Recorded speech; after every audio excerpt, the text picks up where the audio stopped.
चलो आगे बढ़ रहे अपन। लास्ट लेक्चर में अपन ने AS15 शुरू किया था, एक बार मैं हल्का सा रिवाइज करा रहा हूँ फिर आगे बढ़ रहे हैं। AS15 का मतलब था एम्प्लॉयज बेनिफिट। तो एम्प्लॉय के लिए बेनिफिट के लिए जो जो अपन चीजें देंगे वो सब इसमें कवर होती है।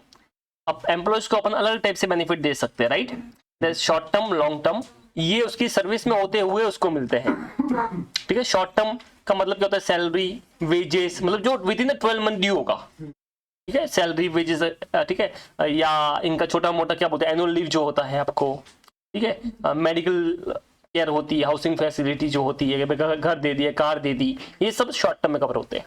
लॉन्ग टर्म में भी ऐसी चीजें कवर है, बट उसका जो पेबल अमाउंट है अपना, वो अभी पे नहीं करना है, वो आफ्टर 12 मंथ करना है। जैसे बहुत सारे अवार्ड मिलते हैं कि आपने 5 साल कंप्लीट किया, 10 साल कंप्लीट किया तो आपको ये चीज देंगे। अब मान लो किसी कंपनी ने ईसॉप के बारे में बोला, एम्प्लॉय स्टॉक ऑप्शन प्लान, ये यहाँ पे कवर नहीं होगा क्योंकि उसके लिए अलग से गाइडलाइंस है। तो इस सब को अपने को इधर से कवर करना नहीं है। ठीक है, बाकी चीजों की बात करेंगे। सबेटिकल लीव्स होती है, लॉन्ग टर्म सर्विस अवार्ड होते हैं। मैंने बोला कई बार अपने एम्प्लॉय काम कर रहा है, 5 साल में उसकी आंखें खराब हो जाएगी या कुछ प्रॉब्लम हो जाएगी, तो वो भी हम देते हैं कि भाई तुम टेंशन मत करो, हम तुम्हारे ठीक करा के दे देंगे 5 साल बाद। समझ में आया कि नहीं आया? तो ये भी इसमें कवर होगा। ये दो चीजें जो है वो विद इन द सर्विस वाली है। प्रथम, ये दोनों चीजें कौन सी है? विद इन द सर्विस वाली। जैसे आपकी सर्विस खत्म होगी उसके बाद भी आपको बेनिफिट कंपनी देती है, ऐसा नहीं कि साथ छोड़ दिया। ठीक है, तो जब आपकी सर्विस कंप्लीट होगी तो सबसे पहले आपको क्या मिलता है? Post employment benefit. अब इसमें क्या होता है कि ग्रेचुटी, PF, ठीक है, ये सब चीजें इसमें कवर होती है। कई बार मेडिकल फैसिलिटीज भी मिलती है, जैसे आप बीमार भी पड़ गए तो आपको फ्री में इलाज मिलेगा, जैसे टाटा कंपनी है। ठीक है, अब उसमें क्या हुआ था कि ताज पे अटैक हुआ था, तुमको पता है ना?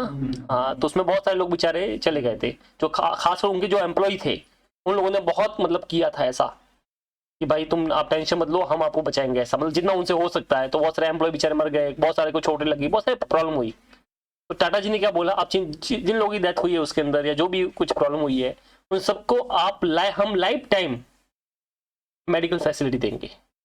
लाइफ टाइम आपके बच्चों का जितना भी एजुकेशन होगा हमारी ट्रस्ट के थ्रू होगा। ठीक है, तो अब मुझे बताओ क्या वो एम्प्लॉयमेंट में होते हुए मिला कि बाद में मिला है? बाद में। अब मान लो उस अटैक में किसी के हाथ पैर कट गया, ऐसा लग गया या कुछ ऐसा हो गया, तो वो जॉब तो नहीं कर सकता, जॉब छोड़ दी, तो भी बोला तुमको सैलरी हम देंगे। समझ में आया? मतलब कुछ पार्ट आपको मिलेगा ऐसा पर्टिकुलर, जिसको अपन पेंशन बोलते हैं कि भाई कोई टेंशन मत करो, ये लो, या एक्स्ट्रा बेनिफिट दे दिया अपन ने कि तुम्हारे बच्चों को हम पढ़ाएंगे। तो ये सब चीजें जो है ये सब अपने किससे कवर होगी? Post employment benefit. मतलब अभी क्या वो एम्प्लॉय रहा है? नहीं, मतलब अब काम तो नहीं कर रहा है, फिर भी हम उसको फैसिलिटी प्रोवाइड कर रहे हैं, तो वो सब इसमें आती है। इसमें मेन चीज आती है ग्रेचुटी, पेंशन और मेडिकल केयर। इसके अलावा टर्मिनेशन बेनिफिट, उसमें क्या होता है कि सर्विस खत्म होने से पहले ही या तो खुद निकल जाता है इज्जत से, प्यार से, या हम निकाल देते हैं। खुद निकलता है तो that is called voluntary retirement. छोड़ा नहीं है, छोड़ना अलग होता है, मतलब कैसे बोला, मैं छोड़ के चले, वो नहीं। उसने सर्विस कंप्लीट की, उसका टाइम आना है, उससे पहले उसने बोल दिया कि मैं जा रहा हूँ, उस हमने बोला ठीक है जाओ, कोई दिक्कत नहीं है। That is called voluntary retirement. ठीक है, ये आर्मी में बहुत होता है, पता है ना? आर्मी में होता है कि भाई उनको पता है कि भाई इस तरह हम सब कर सकते हैं, ठंड में जाना, ये सब करना। तो वो लोग क्या करते हैं कि 30, 35 या 40 की एज तक मोस्टली लोग क्या बोलते हैं, रिटायरमेंट वॉलेंटरी लेते हैं। उसके बाद वो कुछ और करते हैं, मतलब एज अ कंसल्टेंसी सर्विस दे दिया, कुछ और चीजें कर ली प्राइवेट रूप में, वो सब करते हैं। तो that is called voluntary retirement. क्या बोलते हैं उसको? बट कई बार क्या होता है, कंपनी की हालत बड़ी खराब होती है, तो वो मजबूरी में क्या करे, निकाल दीजिए। जैसे एप्पल वाले ने बीच में निकाले थे अपने एम्प्लॉय को, ऐसे बहुत सारे लोगों ने, गूगल वाले ने निकाला हुआ है। तो बोले क्या करें, अब काम नहीं हो रहा है, पैसा आ नहीं रहा है, खर्चे बढ़ रहे हैं, तो या तो कंपनी बंद करो या कुछ एम्प्लॉय को निकालो। तो सबके पेट पे लात मारने से अच्छा है कुछ के पेट पे लात मारो। तो बोलते ठीक है, एक काम करो, तुम लोग निकल जाओ। This is called retrenchment. क्या बोलते हैं उसको? समझ में आया तुमको? तो ये सब चीजें जो है वो अपन इसमें कवर करते हैं। अब इसके बाद हमने देखा कि जो आपके शॉर्ट टर्म बेनिफिट होते हैं वो तो बड़े इजी है। क्यों? उसमें आपको नॉर्मल एंट्री पास करनी है, जो आपका खर्चा हुआ है अपने एम्प्लॉय पे किया है, चाहे वो सैलरी होगा, चाहे मेडिकल केयर होगा, जो भी खर्चा किया है, that account debit, expense account debit. तो कैश में पे किया है तो टू कैश, और कैश में पे नहीं किया तो टू आउटस्टैंडिंग।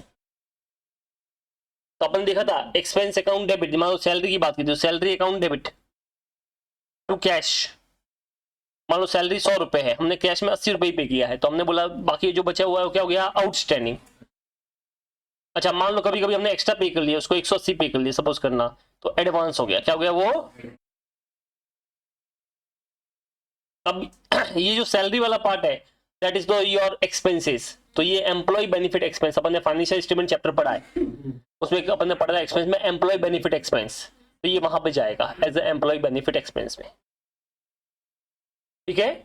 इसी तरह से अब मान लेते हैं इसके बदले हमने कोई कार की फैसिलिटी प्रोवाइड की है उससे अपने एम्प्लॉय को, क्या प्रोवाइड की है, तो वो ऑब्वियसली कार वाला तो अपना खर्चा हुआ ही ना, तो जो भी उसके ऊपर पेट्रोल या जो भी ड्राइवर को सैलरी दी या जो भी चीजें हैं वो सब एक्सपेंस अकाउंट डेबिट होगी टू कैश। अब ये जो एक्सपेंस है ये तुम्हारा एज ए एक्सपेंस कंसीडर नहीं होगा, ये पार्ट होगा एम्प्लॉय बेनिफिट का। किसका पार्ट होगा, मैं उसको सेपरेट शो नहीं करना है मेरा कि मैंने इसको सैलरी दी ड्राइवर को सैलरी, तो आप इसको एम्प्लॉय बेनिफिट में ऐड कर लेना। समझ में आया ये वाला, तो इसको कहां पे ऐड करेंगे, एम्प्लॉयज बेनिफिट में, क्योंकि कहीं ना कहीं पे वो सर्विस किसको दी है, एम्प्लॉय को दी है, तो एम्प्लॉय के लिए खर्चा किया है, तो मतलब जितना भी खर्चा अपन एम्प्लॉय पे डायरेक्टली या इनडायरेक्टली करते हैं वो सारा खर्चा कहां पे आएगा, एम्प्लॉयज बेनिफिट एक्सपेंस।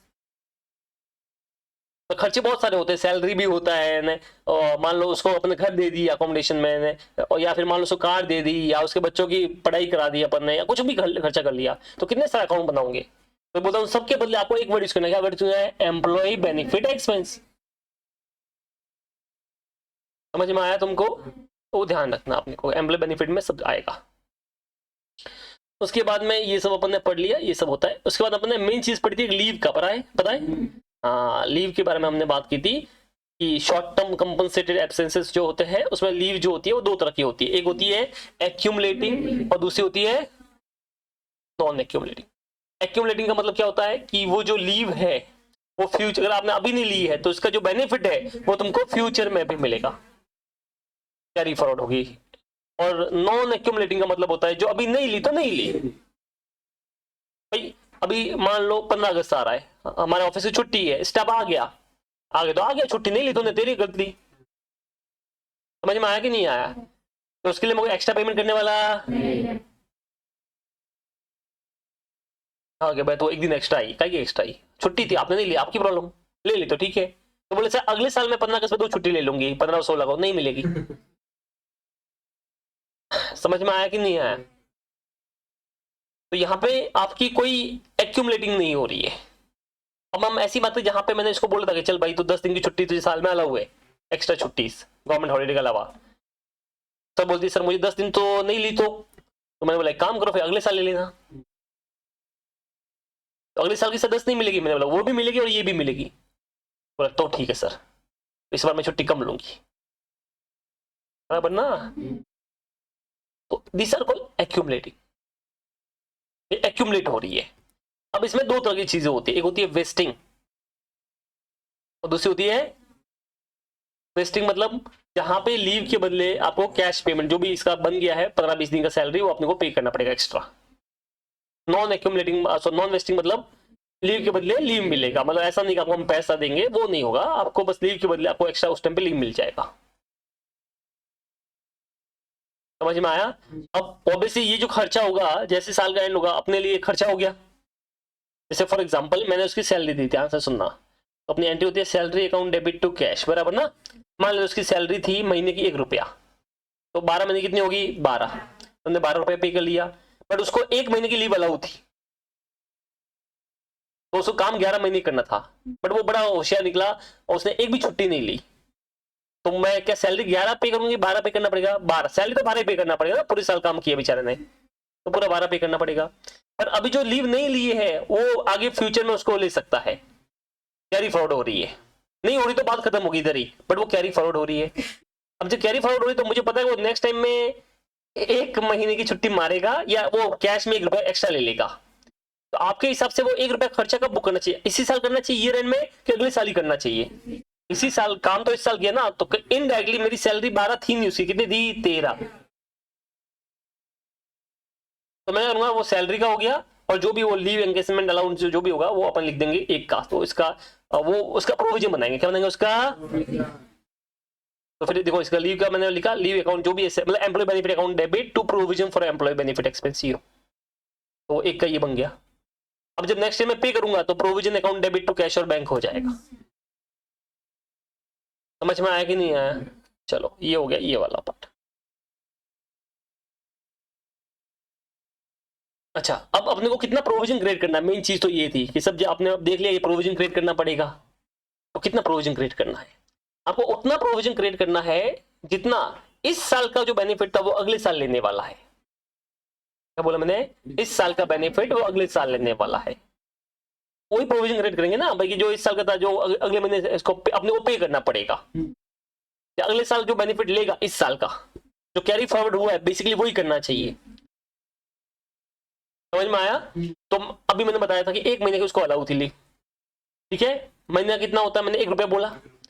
मान लेते हैं अगले महीने में वो सिर्फ उसने बोला कि सर मैं मैक्सिमम 15 दिन की लीव लूंगा, क्योंकि मेरे तो काम ही नहीं है, मैं तो आ जाऊंगा 15 दिन लूंगा, उससे एक्स्ट्रा लूंगा, ठीक है। और वो महीने की वो पूरी लीव लेगा, मतलब टोटल मेरे को 1.5 महीना लीव लेगा, तो अगले साल की एक वो पूरी लेगा और इस तरह की कैरी फॉरवर्ड लेगा। तो अब जो मुझे प्रोविजन क्रिएट करना है वो पूरा एक का नहीं करना चाहिए, क्योंकि वो एक में से कितना लेगा, आधा ही लेगा, बाकी तो एक्सपायर हो जाएगा। तो मुझे उतने का ही करना है जितना मेरा नुकसान होगा। तो नुकसान कितना होगा? 15 दिन का। तो एक का प्रोविजन नहीं होगा, कितने का होगा? 50 पैसे का, सिंपल, आधा। समझ में आया? वो बोलता है मैं सर 5 दिन ही लीव लूंगा, तो 5 दिन का मतलब जितने दिन अभी अलाउ था वो अगले महीने अगले साल ले रहा है, उतना ही प्रोविजन क्रिएट करना है, उससे एक्स्ट्रा करना नहीं। जो एक्सपायर हो जाए उसका क्यों करेंगे?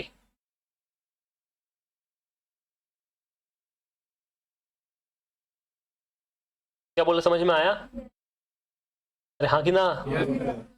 और इसी के ऊपर अपन ने एक ये वाला क्वेश्चन किया था, बराबर ना, जो मैंने इंपोर्टेंट भी बताया था एमसीक्यूज के हिसाब से। क्या था इसके अंदर कि मेरे 100 एम्प्लॉई है, उसके 2 पार्ट है, एक 92 एम्प्लॉई, एक 8 एम्प्लॉई। इनमें क्या होता है कि इनको 5 दिन की लीव अलाउ होती है, जिसमें से ये भाई साहब 3 दिन की तो लीव ले ही लेते दोनों लोग, तो कितनी बैलेंस बच गई? 2। ये जो 2 लीव है ये आगे फ्यूचर में कैरी फॉरवर्ड होती है, कि मान लो ये विजय मेरा एम्प्लॉई है, इसको मैंने 5 दिन का लीव बोला है, बट ये भाई साहब 3 ही लेता है, तो अनयूज लीव कितनी होगी? 2। तो ये कैरी फॉरवर्ड आगे हो जाएगी। अच्छा, अगले साल में कितनी लीव इसके पास अवेलेबल होगी? 2 तो कैरी फॉरवर्ड और 5 उस साल की, 7। अब अलग अलग चीजें हो सकती है, जैसे 7 में से अगले साल में इसने कितनी लीव ली वो देखना पड़ेगा। तो मान लेते हैं अगले साल में ये बोलता कि सर मैं 7 में से 7 लीव लेगा, तो मैं इस साल खड़ा हूं ना, मैं इस साल की बात करूंगा, इस साल में कितनी लीव आगे कैरी फॉरवर्ड हो रही है? 2, और 2 की 2 ये यूज कर रहा है, तो 2 का प्रोविजन क्रिएट करूंगा। 5 का नहीं, वो 7 का नहीं करना, क्योंकि वो तो 5 तो अगले साल की ना, मैं तो इस साल खड़ा हूं, इस साल की कितनी? 2। अब ये बोलता है सर मैं तो 6 दिन ले लूंगा, तो 1, क्योंकि वो 2 में से अपने वो करना है, ठीक है। फिर बोला सर मैं तो 5 लीव लूंगा, हम बोले वो 5 तो तुमने अगले साल में से ले ली, हम तो शान है ना।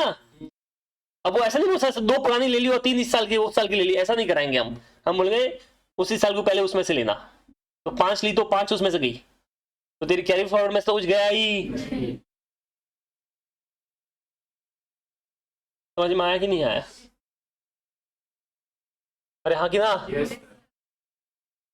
ठीक है, तो अब इसमें वही बोल रहा है, इसमें क्या होता है कि कुछ एम्प्लॉय जो है ना वो 5 दिन से एक्स्ट्रा लीव लेंगे ही नहीं, तो उनकी तो कैरी फॉरवर्ड होने का सवाल ही नहीं है, कि 5 की 5 हम अगले साल में से मानेंगे, तो कैरी फॉरवर्ड तो हुई नहीं उसकी, तो उसका तो नुकसान हुआ ही नहीं, तो उसको छोड़ दो, टाटा बाय बाय करो। बट कुछ ये 8 एम्प्लॉय बड़े नालायक निकले, वो बोले हम तो यूज पूरा करेंगे, फिर भी उन लोगों ने 6.5 दिन की लीव यूज की, तो 6.5 में से 5 तो अगले साल की में से मानेंगे। तो ये बताओ इस साल की कितनी कैरी फॉरवर्ड में से ली है उसने? 1.5, 1.5। तो जो प्रोविजन क्रिएट होगा कितने का होगा? 1.5 का। अच्छा, 1.5 पर एम्प्लॉय, कितने एम्प्लॉय है? 8। तो जो भी इनकी सैलरी होगी, मतलब कितनी सैलरी है? 12 दिन की सैलरी जो भी रहेगी वो अपने को करना है प्रोविजन। कुछ समझ में आया तुमको अभिषेक? समझाए? चलो आगे बढ़ते।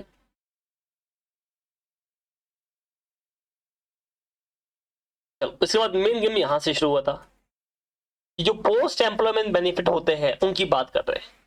इसमें बताया 2 तरह के फंड होते हैं, एक होता है डिफाइंड कंट्रीब्यूशन प्लान, एक होता है डिफाइंड बेनिफिट प्लान।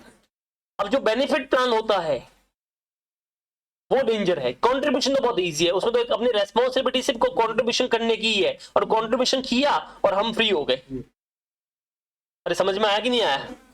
तो जब कंट्रीब्यूशन ड्यू होता है तो हमको एंट्री पास करनी है, PF contribution account debit to PF payable, और 4 दिन में अपने को पे करना पड़ेगा, ईयर एंड होता ही है जो भी होगा, तो PF payable account debit to cash और बैंक, खत्म। इसमें कोई भी डिस्काउंटिंग फैक्टर नहीं लेना है, क्योंकि फ्यूचर की बात ही नहीं करनी, अपने को तो आज की बात करनी है। क्या वो पेमेंट फ्यूचर में मुझे करना है कि कंपनी को करना है? वो जो भी पीएफ फंड होगा उसको करना पड़ेगा, तो अपने को फर्क पड़ता? तो जब अपने को पेमेंट ही नहीं करना है तो मुझे कोई डिस्काउंटिंग फैक्टर वगैरह करना ही नहीं है, अपने को क्या फर्क पड़ता है? तो मतलब contribution plan is very simple. क्या एंट्री होती है? ईयर एंड, जैसे मान लो पीएफ पे करना है, तो तुमने मार्च में काम किया, तो मार्च के एंड में मुझे एंट्री पास करनी पड़ेगी। पेमेंट मुझे मान लो 10 तारीख को करते हैं नॉर्मली, तो मैं क्या एंट्री पास करूंगा मार्च में? PF expense account debit, that is employee benefit का पार्ट, टू पीएफ पेबल। 10 तारीख को जब पे करूंगा तो PF payable account debit to bank. अब इसमें क्या डिस्काउंटिंग करना था अपने को, क्योंकि 10 दिन के बाद तो पे करना है, 10 साल बाद थोड़ी पे करना है। अगर मान लो ये पेंशन होती तो वो पेंशन के लिए कोई फंड बना ही नहीं अपन ने, इसका मतलब वो रेस्पॉन्सिबिलिटी हमारी है उसको पे करना, ठीक है। तो मैं एंट्री पास होऊंगा पेंशन की, पेंशन यानी employee benefit expense account debit to pension payable. पर क्या मुझे अगले महीने पे करनी है? 10 साल बाद पे करनी है, तो पेंशन पेबल टू बैंक तो 10 साल बाद होगा। क्या बोला, समझ में आया? तो 10 साल बाद तुमको पे करना है तो फिर तो डिस्काउंटिंग करनी पड़ेगी, क्योंकि उसकी वैल्यू वो नहीं रहेगी जो आपने दिखाई है। ऐसे वाले केस में अपने को डिस्काउंटिंग फैक्टर का यूज करना पड़ेगा, मतलब उसकी प्रेजेंट वैल्यू निकालनी पड़ेगी। क्या निकालनी पड़ेगी अपने को? क्या बोला, समझ में आया? अब ये प्रेजेंट वैल्यू कैसे निकालते, क्या करते हैं, इसके लिए अपन ने एक क्वेश्चन किया था, बराबर ना? किधर गया? इलस्ट्रेशन 9। अब इसमें क्या होता है कि मान लेते हैं कि प्रत्येक मेरे एम्प्लॉयमेंट में लग गया, बराबर है। मैंने इसको बोला तेरी सैलरी होगी 14,90,210, ये तेरी सैलरी होगी, जो कि एवरी ईयर 10% से बढ़ जाएगी, ठीक है। और 5 साल बाद मैं तुझे कुछ लमसम पेमेंट कर लूंगा, पेंशन का वगैरह जो भी रहेगा। तो बोला ठीक है सर। तो हमने क्या किया, 14,90,210 plus 10% plus 10% plus 10% plus 10% plus 10% every year complete का 10%। तो 5 साल बाद जो इसकी सैलरी होने वाली है दैट इज 30 लाख रुपीस, नहीं 30 लाख ना, 24 लाख, 24 लाख होने वाली है, बराबर ना? अब क्या मैं उसको पेमेंट पूरा कर रहा हूं कि 25% कर रहा हूं? 25%, तो उसका 25% निकालूंगा, बट 25% सिर्फ नहीं है, 25% for each year completed service, मतलब हर साल का 25%। तो जो भी अमाउंट, तो कितने साल का इसने काम किया? 5 साल, तो उसको 5 गुना कर दो, इंटू 5 कर लूंगे, 30 लाख रुपया मोटा मोटी मुझे पे करना है इसको। अच्छा, वो पेमेंट अभी करना है, 5 साल बाद करना है? वेरी गुड, अब ध्यान से समझना ये वाली चीज है। तो ये आपने 5 साल बाद का पेमेंट निकाल दिया, जो कि होता है 30 लाख। कितना होता है? अब क्या ये खर्चा मुझे इसी साल अपने प्रॉफिट एंड लॉस में 30 लाख बुक करना चाहिए? आंसर इज नो, क्योंकि इसका बेनिफिट आपने 1 साल लिया ही नहीं है, इसका बेनिफिट आपने एम्प्लॉय से 5 साल का लिया है, तो डिवाइड बाय 5 कर लो। एवरी ईयर खर्चा कितना होता है? 6 लाख, तो 6 आएगा। पर दिक्कत ये है कि क्या ये 6 लाख अभी पे करना है कि बाद में पे करना है? बाद में कब? वो बाद में बात करते हैं, बाद में पे करना है। तो क्या मुझे वही वैल्यू लेना चाहिए कि आज का वैल्यू निकालना चाहिए? आज का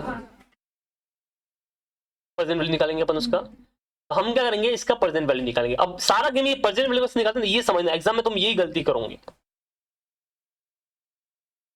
सबसे पहले आप क्या गलती करोगे कि आप सीधे वे से चलोगे, जैसे कि आप नॉर्मली करते हो 1 डिवाइड बाय, मान लो जो भी रेट है 1.08 है, इक्वल टू दबा दिया, तो जो आएगा वो लेंगे। आपको उल्टा चलना है। क्या चलना आपको? समझ में आया? तो अपने को करना है, पर कितने साल का निकालना है? 5 साल का निकालना है, 4 साल का निकालना है? 4 साल का। वाई 4 ईयर, वो ध्यान से सुनना, वो सबसे इंपॉर्टेंट है। मैं खर्चा कब बुक करेगा, आप सोच के बताइए, मैं खर्चा कब बुक करेगा? जैसे मान लो ये अपन ने निकाला था ये वाला, चलो ये अपन निकाला, मैं खर्चा कब बुक करेगा? मैं खर्चा तब बुक करूंगा जब ये एटलीस्ट 1 साल कंप्लीट कर लेगा, क्योंकि पहले दिन पे छोड़ के चला गया तो फिर मेरा खर्चा हुआ ही नहीं, तो मैं करेगा नहीं, तो मैं वेट करेगा कि एटलीस्ट 1 साल खत्म हुए। अब इसने 1 साल खत्म किया, मतलब अब ठीक है 1 साल तो हो गया इसका, तो इस साल बुक कर लेते हैं। अरे भाई, मैंने अपने इधर एम्प्लॉय रखा, उसको बोला सैलरी तुझे 50,000 रुपये मिलेगी महीने के एंड में, 10 दिन के बाद ही वो भाग गया, तो मैं सैलरी देगा? तो मेरा खर्चा कैसे होगा ही नहीं। हाँ, जैसे उसने पूरा महीना खत्म किया, अब तो सैलरी ड्यू करना पड़ेगा, तो देना ही पड़ेगा। तो सेम रूल इसके लिए भी है। तो ये बताइए 6 लाख रुपए का मैं बात कर रहा हूं, पर ये 6 लाख ड्यू कब हो रहा है? स्टार्ट में हो रहा है, एंड में हो रहा है? एंड में।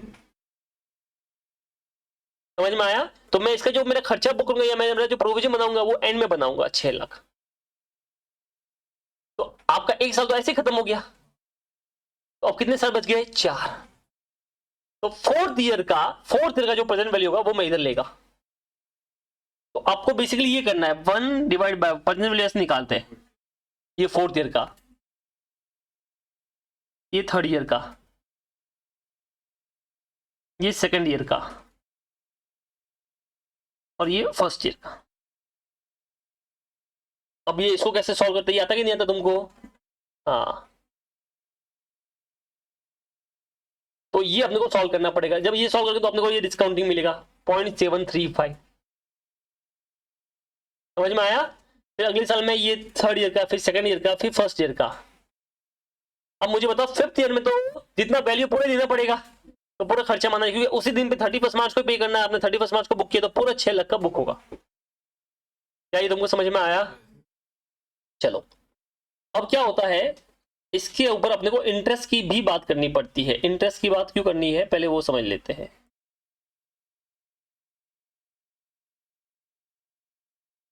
इंटरेस्ट की बात क्यों करनी है, आप ये समझिए, ध्यान से सुनना मैं क्या बोल रहा हूं। मैं आपको 1 रुपया पे करेगा, कितना पे करेगा?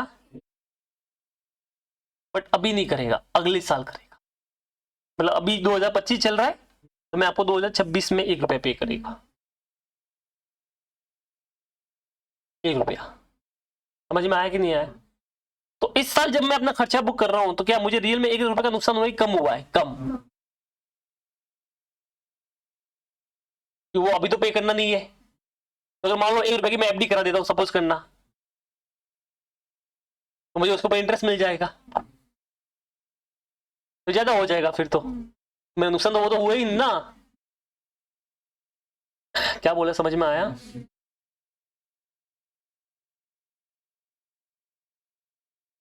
जैसे फॉर ऐसे ऐसे मानिए, फॉर एग्जाम्पल मैं आपके 1 लाख रुपए मांग रहा हूं। कितना मांग रहा हूं? ठीक है। आपने बोला सर मैं तो 1 साल बाद पे करूंगी। मैंने बोला ठीक है, एक काम कर, तब तक मैं तेरा घर है ना, फ्लैट है, मैं रह लेता हूं उधर। मैंने बोला ठीक है सर, रह लो। अब मुझे बताइए, जब मैं 1 साल बाद आपको 1 लाख रुपए पे करूंगा तो क्या आप ले लोगे? आप क्या बोलेंगे? वो मेरा सर रेंट का नुकसान हो गया ना आपकी वजह से। तो इनडायरेक्टली मैंने रेंट का पैसा भी वसूल किया कि नहीं किया तुमसे? तो जब आप अपना खर्चा दिखा रहे हो तो 1 लाख तो सबको दिया ही है, प्लस वो रेंट का खर्चा भी तुम्हारा हुआ कि नहीं हुआ? सेम चीज इसमें भी मानो कि अगर वो 1 रुपए के आपका पेमेंट कर रहे हो, तो पहली बात तो 1 रुपए का खर्चा तुम्हारा है ही नहीं, क्योंकि अभी तो पे नहीं करना है। अगर आज पे करना होता तो मैं 1 रुपए दिखाता, तो क्या मुझे आज पे करना है, 1 साल बाद पे करना है? तो रियल में मेरा खर्चा 1 रुपया हुआ ही नहीं है। समझ में आया? तो मैं करता हूँ, मान लेते हैं इंटरेस्ट मार्केट में एफडी पे, कोई भी आप एफडी करो 10% का इंटरेस्ट मिलता है। मैं तो 1 डिवाइड बाय 1.0, ये निकालो 0.909। ठीक है। तो इनडायरेक्टली मेरा खर्चा आज का 1 रुपया नहीं, आज का खर्चा 91 पैसा ही है। कितना पैसा है? समझ में आया कि नहीं आया? अरे हाँ कि ना? ये ध्यान से समझना बहुत इंपॉर्टेंट चीज है। 91 पैसा ही है। तो जब मैं आज अपना खर्चा बुक करूंगा, तो मैं जब एक्सपेंस दिखाऊंगा तो मैं 91 पैसा ही दिखाने वाला हूं, 0.91। अरे हाँ कि ना? चलो, तो आज मेरा खर्चा जो हुआ, तो मैं इसका प्रोविजन बना देता हूँ। सपोज करो कि 1 साल बाद पे करना है, expense account debit to provision 0.91। अब जैसे 1 साल खत्म हुआ, मैंने आपको 1 रुपया दे दिया, कितना दे दिया? तो उस साल पे मैं अपना इंटरेस्ट का नुकसान भी बुक करेगा कि मेरा इंटरेस्ट का भी ये नुकसान हो गया, क्योंकि मैंने वो कहीं पे पैसा इनकम अर्न किया होगा, तो उसके ऊपर मुझे इनकम मिला होगा, तो उसके सामने कॉस्ट वो हो जाएगा। तो मैं क्या करेगा, 0.9 का एक्सपेंस बुक करेगा उस टाइम पे। कभी अब बुक करना है, अगले साल बुक करना है, अगले साल। तो ये interest account debit to provision हो गया 0.9। ये देखो, अब जब 1 साल खत्म होगा, ठीक है, तो जिस दिन मैं पे कर रहा हूं उस दिन ऑलरेडी मेरे पास कितना प्रोविजन बना था, 91 पैसा, और 9 पैसा का ये कितना हो गया, 1 रुपया हुआ कि नहीं हुआ? तो जब पे करूंगा तो एंट्री क्या होगी, provision account debit to bank, 1 रुपया 1 रुपया। क्या समझ में आया? इस तरह से अपने को इसकी एंट्री पास करनी पड़ेगी। अब आप मुझे सोच के बताना कि मेरा इंटरेस्ट का खर्चा मुझे 2024 अभी 25 चल रहा है, 25 में बुक करना चाहिए, 26 में बुक करना चाहिए? 26 में, 25 में नहीं करना है, कब बुक करना है? 26 में। तो जब अपन इंटरेस्ट निकाल रहे हैं तो क्या मुझे 5 साल का निकालना चाहिए, 4 साल का निकालना चाहिए? 4 साल। इसके लिए हमने वो -1 उसमें से किया, अपने 5 साल का नहीं लिया, आपने कितने साल का लिया है? 4 साल का। समझा तुमको? और मैंने आपको क्रॉस वेरीफाई करना भी सिखाया था कि जैसे मान लो आपने इसकी एफडी कर ली 4,41,000 की, तो पहले साल के एंड में आपने कितनी एफडी की होगी? 4,41,000 की।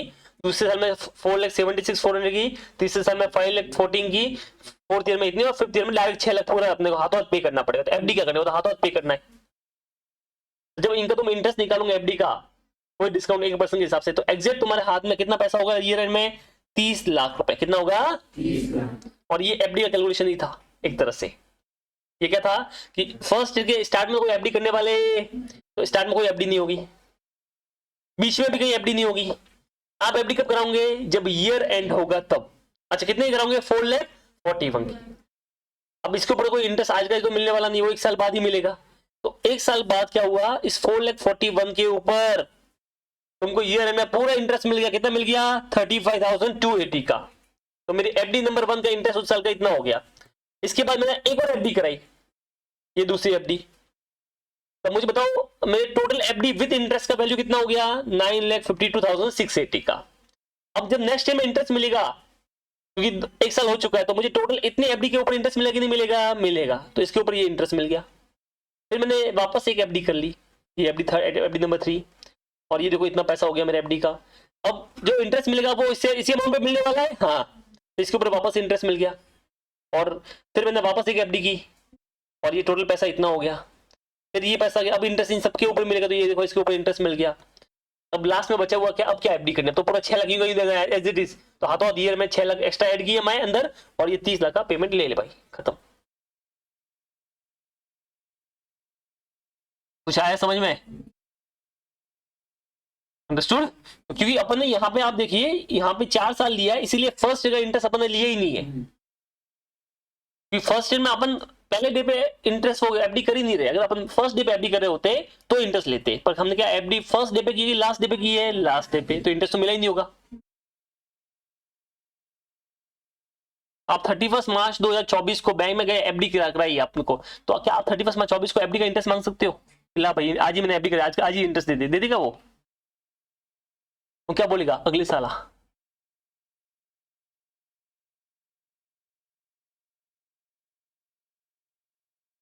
डन।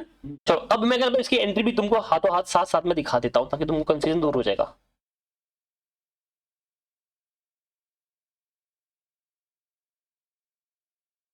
इसकी एंट्री देखो, जैसे नॉर्मली ग्रेचुटी या पेंशन जो भी है उसकी एंट्री होती है gratuity account debit to gratuity payable, क्योंकि अभी तो पे करना नहीं, बाद में करना है। तो मैं क्या लिखता हूं? Gratuity account debit to gratuity payable. ये एंट्री होती है कि नहीं होती है? अरे हाँ कि ना?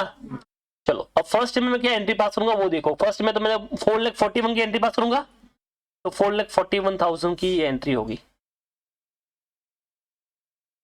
ये फर्स्ट ईयर में एंट्री पास कर ली। अब ये ग्रेचुटी पेबल कहां पाएगा? मेरा बैलेंस शीट में। और ये ग्रेचुटी कहां पाएगा? एम्प्लॉय बेनिफिट एक्सपेंसेस में। क्या ये तुमको समझ में आया? तो entry will be employee benefit expense account debit to employee benefit expense payable. अब मैं थोड़ा इनको इज्जत देता हूं। क्या देता हूं इनको? कैसे इज्जत देनी है कि अब मैं इस एम्प्लॉय बेनिफिट एक्सपेंस को नाम चेंज कर लेता हूं। इसको बोलते हैं करंट सर्विस कॉस्ट। क्या बोलते हैं इसको? अच्छा नाम है, करंट सर्विस कॉस्ट।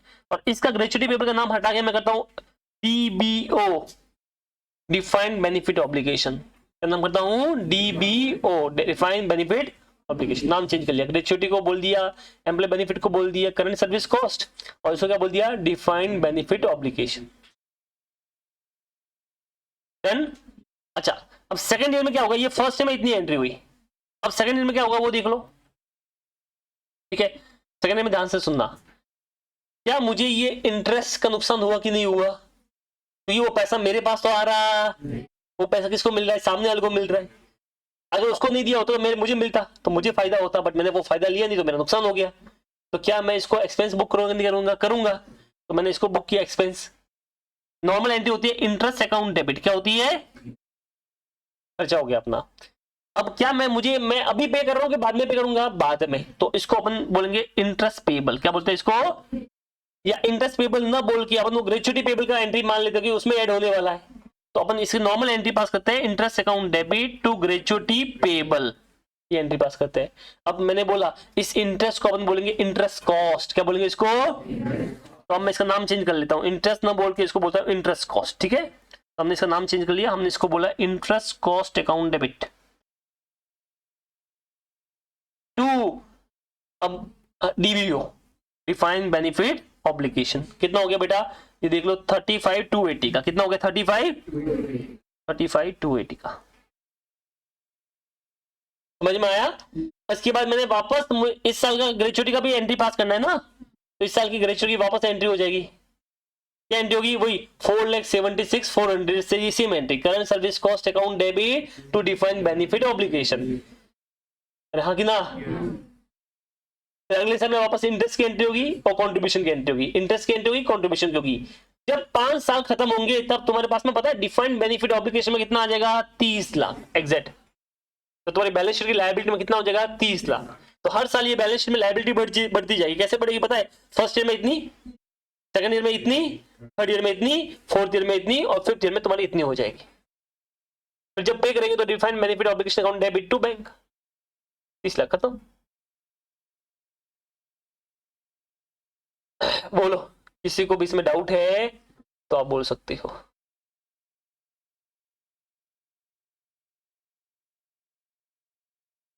एनीवन, नहीं है, पक्का,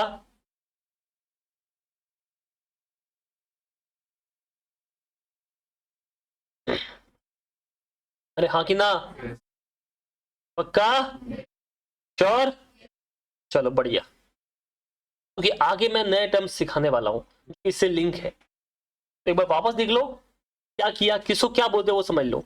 तो सबसे पहले जो कंट्रीब्यूशन कर रहे हैं, मतलब जो एफडी अपन बना रहे एक तरह की, उसे बोलेंगे करंट सर्विस कॉस्ट, तो मतलब कहीं ना कहीं वो इस साल का खर्चा है, प्रेजेंट वैल्यू पे, किस पे खर्चा है।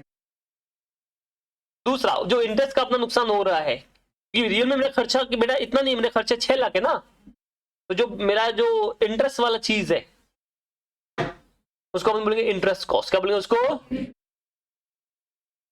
डन। और इनको मिला के जो अमाउंट बनता है उसे बोलते हैं डिफाइंड बेनिफिट ऑब्लिगेशन, डीबीओ, क्या बोलते हैं उसको, डिफाइंड बेनिफिट ऑब्लिगेशन, डीबीओ।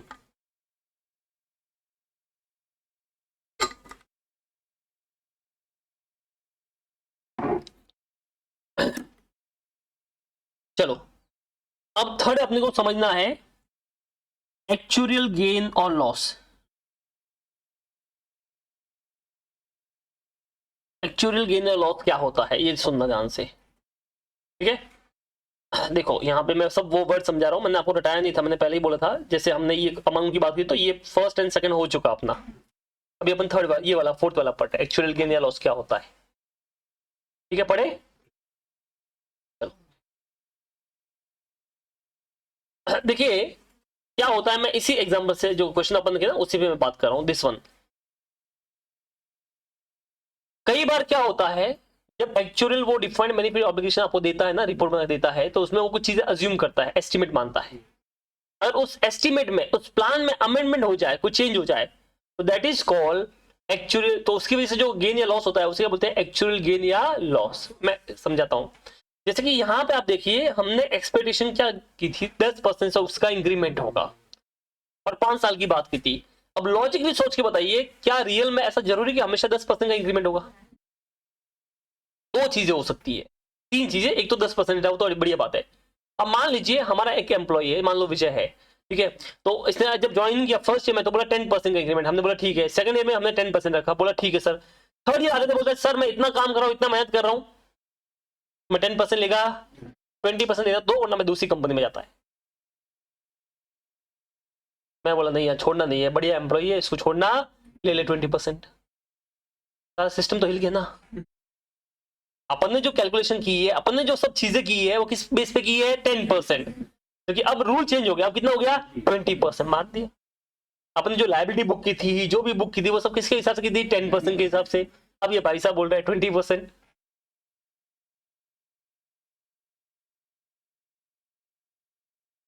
क्या बोला, समझ में आया? तो बेचारा वो एक्चुअली बोलता कि भैया ये तो गड़बड़ हो गई, मैंने तो अपना जो कैलकुलेशन किया था वो सब 10% के साथ किया था, अब तुम तो 20% लेकर गया, 15% लेकर गए। अच्छा मान लो कभी कभी कम भी हो सकता है, जैसे हमने बोला 10% इंक्रीमेंट होगा। अब इंसान निकल निठल्ला, कुछ काम वाम करता नहीं, बैठा रहता है, मजा आ गया उसको। तो मैंने बोला इसको 10% नहीं, इसको 2% देंगे। कितना देंगे? बोले सर, मैंने बोला रहने दो, अपना निकल इधर से। तो चलेगा सर, 2% भी बहुत है मेरे लिए। तो एक्चुअली फिर टेंशन में बेचारा कि मैंने जो कैलकुलेशन की थी तो ज्यादा होगी। इसका जो भी कैलकुलेशन का सिस्टम था वो 10% के हिसाब से था, तो लास्ट डाउन सैलरी वगैरह सब उसी बेस पे निकली है, तो उसी हिसाब से प्रोविजन भी क्रिएट किया है, सब किया है। अब तुम बोल रहे हो भाई 2% के हिसाब से करना है, तो मेरा तो सब सिस्टम मिल गया ना अपना। तो समझ में आया मैं क्या बोला? तो इसमें दो चीज हो सकती है, गेन भी हो सकता है और लॉस भी हो सकता है। गेन कैसे होगा कि जैसे ये वाला सिस्टम कि अपनी जो डिफरेंट बेनिफिट ऑपरेशन 30 लाख की आ रही थी, अब इसका 2% के हिसाब से 24 लाख की आ रही है, तो कितना गेन हो गया अपने को? 6 लाख। या मान लो 20% का इंक्रीमेंट हो गया, कितना इंक्रीमेंट हो गया? लोचा हो गया, तो फिर लॉस हो जाएगा, क्योंकि आपने जो बुक की होगी वो तो कम की होगी, जबकि रियल में ज्यादा करनी पड़ेगी, तो लॉस हो गया अपने को। समझा मैं क्या बोला? ज्यादा या कम हो सकता है, तो इसे अपन क्या बोलेंगे प्यार से? एक्चुअल गेन और लॉस।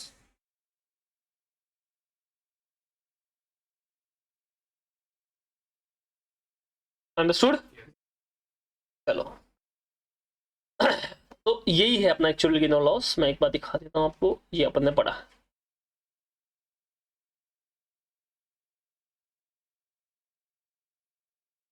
बताओ, एनीवन, किसी को भी डाउट है तो आप बोल सकते हो। समझ में आया कि नहीं आया? पक्का? तो फिर ठीक।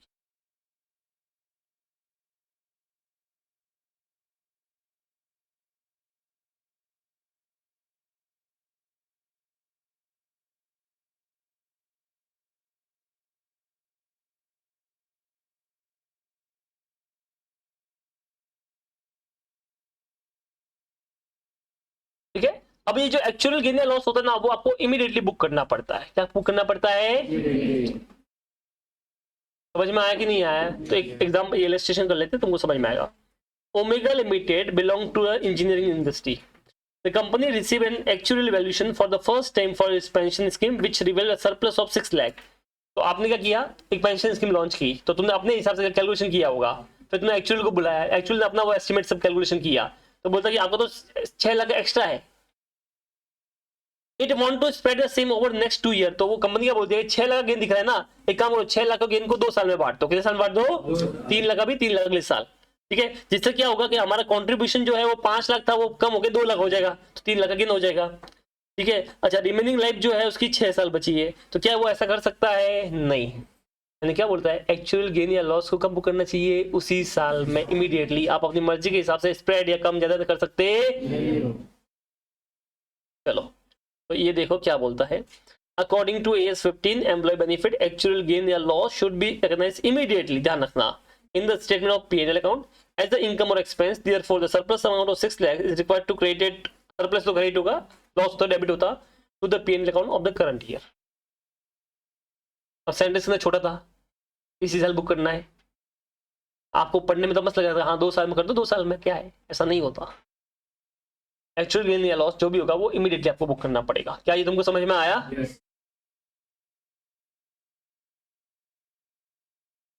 चलो, तो ये हो गया तुम्हारा। अब इसमें एक बहुत डेंजर चीज है, वो समझना है अपने को, पास सर्विस कॉस्ट। क्या पढ़ना है अपने को? अब ये क्या होता है पास सर्विस कॉस्ट? सुना है आपने? नहीं सुना है?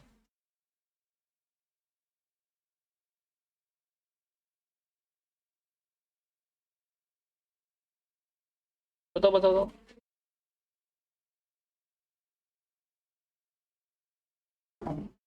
चलो, अच्छा उससे पहले ये करते हैं पास सर्विस कॉस्ट। उससे पहले तुम ये एक्चुअल गेन या लॉस की एंट्री समझ लो। एंट्री तो बड़ी सिंपल है। कैसे एंट्री सिंपल है मैं बता देता हूँ आपको। जैसे फॉर एग्जांपल अपने थर्ड ईयर के एंड में हमारा जो डीबीओ आया वो इतना आया होगा, मान लो ये वाला थर्ड ईयर के एंड में, बराबर ना। तो अपना डीबीओ ऑलरेडी बैलेंस शीट में, ध्यान से सुनना, अपनी बैलेंस शीट में DBO defined benefit obligation 15,43,094 third year के एंड में दिख रहा है। अब वो आपने प्लान चेंज अमेंडमेंट कर लिया उसके अंदर, एस्टिमेट के अंदर कि भाई कि 10% इसका 20% होगा। तो अब जो एक्चुअली नई रिपोर्ट है उसके हिसाब से जो तुम्हारा डीबीओ होना चाहिए वो होना चाहिए 18 लाख। कितना होना चाहिए? तो मैं इसको राउंड ऑफ 15 लाख कर देता हूँ, ठीक है, समझने के लिए। तो 15 लाख का डीबीओ ऑलरेडी है तुम्हारे पास में, 18 लाख का मांग रहा है, तो 3 लाख का लॉस हुआ कि नहीं हुआ? लायबिलिटी बढ़ रही है, तो लायबिलिटी बढ़ाने के लिए क्रेडिट करना पड़ता है। तो अब आप लिखोगे 2 डीबीओ, तो 15 के बदले 18 करना है, तो 3 लाख का डीबीओ बढ़ा दो। और डेबिट में क्या होगा? Actual loss, debit the losses, तो ये एक्चुअल लॉस अकाउंट डेबिट हो गया। तो actual loss account debit to DB कितना? 3 लाख का। अब ये लॉस कहां पे ट्रांसफर होगा? P&L में। अच्छा, दूसरा, अगर तुम्हारा रेट कम हो गया, मतलब एस्टिमेट था कम हो गया कि तो हम 10% नहीं देंगे, हम तो इसको 3% ही देंगे। अब इसके हिसाब से तुम्हारा डीबीओ जो है वो 12, मान लेते 11 लाख होना चाहिए। कितना होना चाहिए? और आप दिखा रहे हो 15 लाख। अब क्या करना पड़ेगा बताओ? कम करना पड़ेगा डीबीओ को। तो डीबीओ क्रेडिट होता है, कम करने के लिए करना पड़ेगा, डेबिट करना पड़ेगा। तो DBO account debit to actual gain, ये वाला कितना? 4 लाख का। क्या ये तुमको समझ में आया? अरे हाँ कि ना? ठीक है। तो जब भी आप चेंज कर रहे हो, जो भी अपना एस्टिमेट था वो चेंज हो रहा है, तो उसी टाइम पे आपको जो भी डीबीओ उसको चेक करना पड़ेगा एक्चुअली हिसाब कितना होता है, और वो डिफरेंस आपको गेन या लॉस के रूप में बुक करना है। तो अगर लायबिलिटी बढ़ रही है तो डीबीओ को क्रेडिट करना पड़ेगा, तो ऊपर एक्चुअल आ जाएगा, गेन या लॉस आ जाएगा। तो अब ऑब्वियसली डेबिट में आ रहा है तो लॉस ही होगा, तो actual loss account debit to DBO. मान लो लायबिलिटी कम हो रहा है तो लायबिलिटी कम होने के लिए डेबिट करना पड़ता है, तो डीबीओ अकाउंट डेबिट हो जाएगा और टू गेन हो जाएगा। अब गेन कौन सा गेन है? Actual gain. क्या बोला, कुछ समझ में आया है? तो ये इसकी एंट्री होती है। हाँ, अब मुझे बात करनी है पास सर्विस कॉस्ट से। किसकी बात करनी है?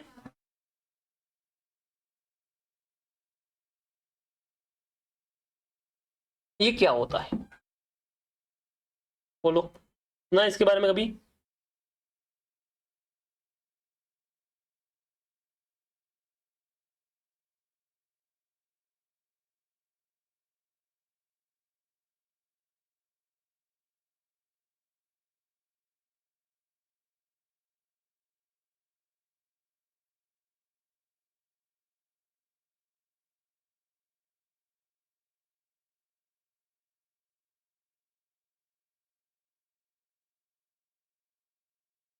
देखते नहीं, वैसा नहीं, बता देता हूँ मैं। वो एग्जाम्पल से बता देता हूँ जो अपन कर रहे थे। ये कहाँ गया? ये रहा। देखो, अगर इस 10% में चेंज हुआ तो ये तो एस्टिमेट में चेंज माना जाएगा, तो इसे अपन बोलते हैं एक्चुअल गेन या लॉस। बट अगर तुम्हारे प्लान में ही चेंज हो गया, प्लान में चेंज कैसे होता है कि आपने बोला था कि जो भी तुम्हारी लास्ट नॉन सैलरी होगी उसका 25% होगा। कितना होगा? अब हमने अपने प्लान में अमेंडमेंट कर लिया, हम बोलते 25% देंगे, 50% देंगे। कितना देंगे? तो पूरा प्लान ही चेंज हो गया ना। तो अब इसकी वजह से जो डिफरेंस आ रहा है उसे बोलते हैं पास सर्विस कॉस्ट। क्या बोलते हैं उसको? तो सर ये तो सिमिलर लग रहा है, एक्चुअल गेन या लॉस में भी ऐसा ही था, इसमें भी ऐसा ही, तो हम तो कंफ्यूज हो रहे हैं। कंफ्यूज नहीं होना है। जहां पे एस्टिमेट था, क्या था? मुझे बताओ, ये जो इंक्रीमेंट दिया होगा, तुम बोल इंक्रीमेंट की बात कर रहे थे, क्या ये रियल था कि एस्टिमेट होगा? एस्टिमेट। बट जो प्लान था 25% वो तो फिक्स होगा ना, और तुमको पता है हम 25% फिक्स ही है। तो जो फिक्स वाले में चेंज किया उसके जो डिफरेंस आ रहा है उसे बोलेंगे पास सर्विस कॉस्ट। क्या बोलेंगे उसको? और जो एस्टिमेट के बेस पे था और वो चेंज हो गया तो उसे बोलेंगे एक्चुअल गेन या लॉस। यानी एक्चुअल गेन या लॉस जब आता है तो हम बोलते हैं चेंज इन एस्टिमेट। क्या बोलते हैं उसको? या अमेंडमेंट इन एस्टिमेट, क्या बोलते हैं, पॉलिसी जो भी होगा तुम्हारा वो वाला हो गया। बट जब मैं बात करूं पास सर्विस कॉस्ट की तो उसे बोलते हैं अमेंडमेंट इन प्लान। जो तुम्हारा प्लान था पहले का, वही तुमने प्लान ही चेंज कर लिया पूरा। क्या बोले, समझ में आया? मतलब जो चीजें फिक्स थी वही चेंज कर ली। अब जैसे इंक्रीमेंट होता है वो तो फिक्स थोड़ी होता है, तो हमको भी पता होता है, डिपेंड करता है उसके ऊपर। कल उठ के हमने 20% इंक्रीमेंट बोला, साला काम ही नहीं कर रहा है, तो क्या मैं देगा? नहीं देगा। बट मैंने बोला है तो रिटायर होगा तो 25% को तो देना ही पड़ेगा। कि वो तुमने ऑलरेडी कमिटमेंट कर रखा है और वो फिक्स ही है। बट इंक्रीमेंट का कोई फिक्स होता, वो तो तुम्हारे काम के ऊपर डिपेंड करता है। तो काम अच्छा किया तो 25 के 40 देंगे और 100 देंगे, और काम अच्छा नहीं किया तो जो है वो भी कम कर देंगे हम। समझ में आया? अब बेचारे ने 5 साल कंप्लीट कर लिया, अब तुम बोल रहे नहीं तुमने काम अच्छा नहीं किया इसके लिए मैं कम ग्रेचुटी दूंगा, मार देगा वो तुमको। बोलेगा पहले बोलना चाहिए ना, अभी क्यों बोल रहा है? क्या तुमको समझ में आया? तो वो तो फिक्स ही है, उसमें कोई चेंज होता करना तो पहले से आपको सब वो चीजें डिसाइड करनी पड़ती है। बट जो एस्टिमेट है वो तो आपके ऊपर, परफॉर्मेंस के ऊपर डिपेंड करता है। क्या बोला, को समझ में आया? अगर तुम्हारा प्लान ही अमेंडमेंट हो रहा है तो उससे उसकी वजह से डिफरेंस आएगा, उसके बोलेंगे पास्ट सर्विस कॉस्ट। अब इसमें क्या होता है ये समझना, जैसे अपन ने कैलकुलेशन की थी यहाँ पे दिस वन बराबर ना। अब जैसे मान लो यहाँ पे थर्ड ईयर के एंड में, इसी सेम चीज में मैं बात कर रहा हूँ, थर्ड ईयर के एंड में आपने क्या बोला कि तुमको 25% नहीं 40% का ग्रेचुटी मिलेगा। कितना मिलेगा? अब इसमें ध्यान से सुनना, अब इसमें ट्विस्ट है। ट्विस्ट ये है कि 40% के हिसाब से तुम्हारा अब तक का जो अमाउंट होना चाहिए था वो होना चाहिए था 30 लाख रुपए। कितना होना चाहिए था?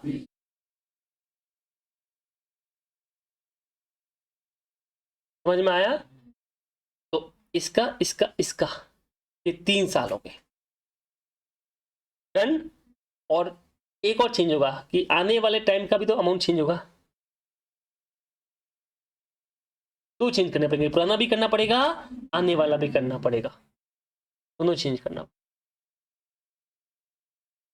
तो ये जो पुराना वाला चेंज हुआ है तुम्हारा ये 3 साल का, ठीक है, इसे बोलते हैं वेस्टेड पास्ट सर्विस कॉस्ट। क्या बोलते हैं इसको? उसमें नहीं लिखा है, मैं बता रहा हूं। और यहाँ पे जो 2 साल का तुम आने वाले टाइम का करने वाले हो, क्योंकि तुम्हारा पूरा सिस्टम मिल गया अपना, तो यहाँ पे जो 40% के हिसाब से होगा इसे बोलते हैं अनवेस्टेड पास्ट सर्विस कॉस्ट। क्या बोलते हैं इसको? समझ में आया? ये जो वेस्टेड पास्ट सर्विस कॉस्ट है ये जो है, अब इसको अपन 1 साल इमीडिएटली बुक नहीं करना है, इसको पुराने 3 साल में बांटेंगे। कितने साल में बांटेंगे? 3 साल में। और ये जो आने वाला है इसको एज अ प्रीपेड एक्सपेंस मानना है, प्रीपेड मानना आने वाला टाइम का ना, तो इसको अपन प्रीपेड मानेंगे। इसी को बोलते हैं अनअमोर्टाइज्ड पास्ट सर्विस कॉस्ट। क्या बोलते हैं इसको? ठीक है, चलो ये अपने सर्विस पास्ट सर्विस कॉस्ट के बारे में पढ़ लिया। अब क्या बच गया अपना, ये भी हो गया। अब ये बात करनी है रिटर्न की और प्लान असेट की, थोड़ी सी बात करते हैं। मैंने क्या बोला, ध्यान से सुनना। आपको पता है कि मेरा एम्प्लॉय 5 साल बाद रिटायर होने वाला है, उसको पे करना पड़ेगा। तो आज फर्स्ट का एंड हुआ तो हमने बोला भाई मेरा इतना खर्चा बुक हो गया। आपको पता है खर्चा बुक कर लिया आपने, तो क्या खर्चा बुक करके छोड़ दूंगे कि आपको उसके हिसाब से इन्वेस्टमेंट भी करना पड़ेगा? जब अपने को पता है कि अपना खर्चा आने वाला है तो अपने को जो अपने खर्चा बुक किया उसके सामने उसको कुछ इन्वेस्टमेंट भी तो करना पड़ेगा। तो जो इन्वेस्टमेंट अपन करेंगे उसके लिए, ठीक है, जैसे अपन ने क्या बोला, अपन ने उसकी सैलरी का कुछ पार्ट साइड में कर लिया कि भाई तेरा ये पेंशन का पैसा है, तो पेंशन का पैसा अपने पास थोड़ी रखना है, उसको कहीं ना कहीं भी तो क्या करना पड़ेगा, इन्वेस्ट करना पड़ेगा। और उसी इन्वेस्टमेंट को बोलते हैं प्लान असेट। क्या बोलते हैं उसको? अच्छा वो शेयर मार्केट में डालो, म्यूचुअल फंड में डालो, एफडी करा लो, तो उसे अपन प्लान असेट बोलेंगे। भाई तुम्हारे घर वालों को तुम पता है कि हमारा बेटा कल उठ के कुछ बड़ा कोर्स करेगा, ठीक है, शादी होगी तो उसके लिए खर्चा आएगा, तो आपने हर साल तो खर्चा बुक किया कि मेरा ये शादी का आने वाला, इतने बच्चे का पढ़ेगा खर्चा इतना होने वाला, इतना होने वाला, एवरी ईयर बुक कर लिया। पर जो पैसा बुक किया क्या वो पैसा रियल में अभी गया कि बाद में जाएगा? तो पैसा ऐसे ही पड़ा रखे क्या अपन? नहीं, उसको पैसा करना पड़ेगा, कहीं पे इन्वेस्ट करना पड़ेगा, तो सामने इन्वेस्टमेंट कर लेंगे, जब वो होगा तब वो सामने सामने पे हो जाएगा। तो आपने जहां पे पैसा इन्वेस्ट किया उसे क्या बोलते हैं, प्लान असेट। क्या बोलते हैं उसको? अंडरस्टूड? तो कहीं ना कहीं पे आपने पैसा वो डाला होगा तो अपन बोलेंगे प्लान असेट उसको। अब जब आपने वो प्लान असेट किया है तो उसमें 2 चीज होगी, एक तो एवरी ईयर उसके ऊपर कंट्रीब्यूशन आएगा, क्योंकि आपको हर साल करना पड़ेगा, ऐसा थोड़ी कि 1 साल कर ले काम हो गया, एवरी ईयर करना पड़ेगा। तो एवरी ईयर में उसमें कंट्रीब्यूशन ऐड होगा। क्या ऐड होगा? बट क्या जरूरी कि एम्प्लॉय सब एक साथ में रिटायर होंगे, बीच बीच में होते रहेंगे? तो जब बीच बीच में होंगे तो अपने को एफडी एक तोड़नी पड़ेगी, उसका पेमेंट आएगा तब उसको पे करेंगे ना, तो बीच बीच में अपने को बेनिफिट पे करना पड़ेगा, कंट्रीब्यूशन से वो बढ़ जाएगा। बट जैसे बेनिफिट पे करोगे वो से क्या हो जाएगा, वो कम हो जाएगा। सपोज करना दीज आर माई एम्प्लॉइज, ठीक है, कोई 1 साल में रिटायर होगा, कोई 2 साल में होगा, कोई 5 साल में होगा, कोई 10 साल में होगा, ठीक है, ऐसे मान लेते हैं। तो मुझे पता कि सब रिटायर होने वाले हैं, तो उसके लिए मैंने क्या किया, इनकी सैलरी का कुछ पार्ट साइड में कर लिया अपन ने, खर्चा ज्यादा दिखा है, सैलरी का पार्ट साइड में कर लिया। अब मैंने क्या बोला, साइड में करके अपने पास रखना, क्या करूंगा, इन्वेस्ट करूंगा। तो मैंने तुम सबके नाम की इस साल की जो भी कॉन्ट्रीब्यूशन होता है उसकी एफडी कर ली, अगले साल वापस एफडी करनी पड़ेगी, अगले साल वापस जो होगा कुछ पार्ट होगा वो एफडी कर ली। अब 3rd ईयर में मान लो ये रिटायर होगी, तो क्या करना पड़ेगा, क्या मैं वापस अपनी जेब से पैसा डालूंगा कि वो जो एफडी की है उसमें से एक एफडी तोड़ूंगा फिर दूंगा ना, तो उसमें से एक एफडी तोड़ेंगे और उसको दे देंगे, ये हो गया बेनिफिट पेड। अब मुझे बताओ वो जो एफडी थी वो कैसे बढ़ रही है, एक तो ओपनिंग बैलेंस होगा, उसमें कॉन्ट्रीब्यूशन ऐड हो गया, और जो पे किया वो बेनिफिट क्या हो गया, कम हो गया, तो क्लोजिंग बैलेंस मिल गया।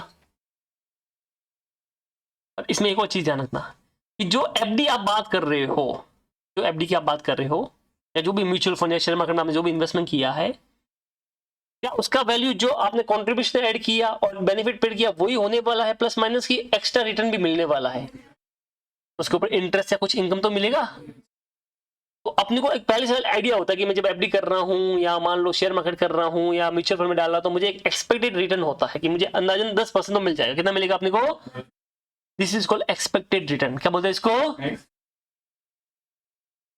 समझ में आया मैं क्या बोला। तो जो अपन एफडी करते हैं या इन्वेस्टमेंट म्यूचुअल फंड में डालूंगा या ग्रेचुटी में डालूंगा या लैंड परचेज कर लिया तुम्हारे नाम का, जो भी किया मैंने एज ए इन्वेस्टमेंट किया, तो क्या मुझे ऐसा थोड़ा अंदाजा होगा कि नहीं होगा, इसके ऊपर मैं कुछ उसके ऊपर कुछ कमाऊंगा, होगा कि नहीं होगा, होगा। That is called expected return. क्या बोलते हैं उसको,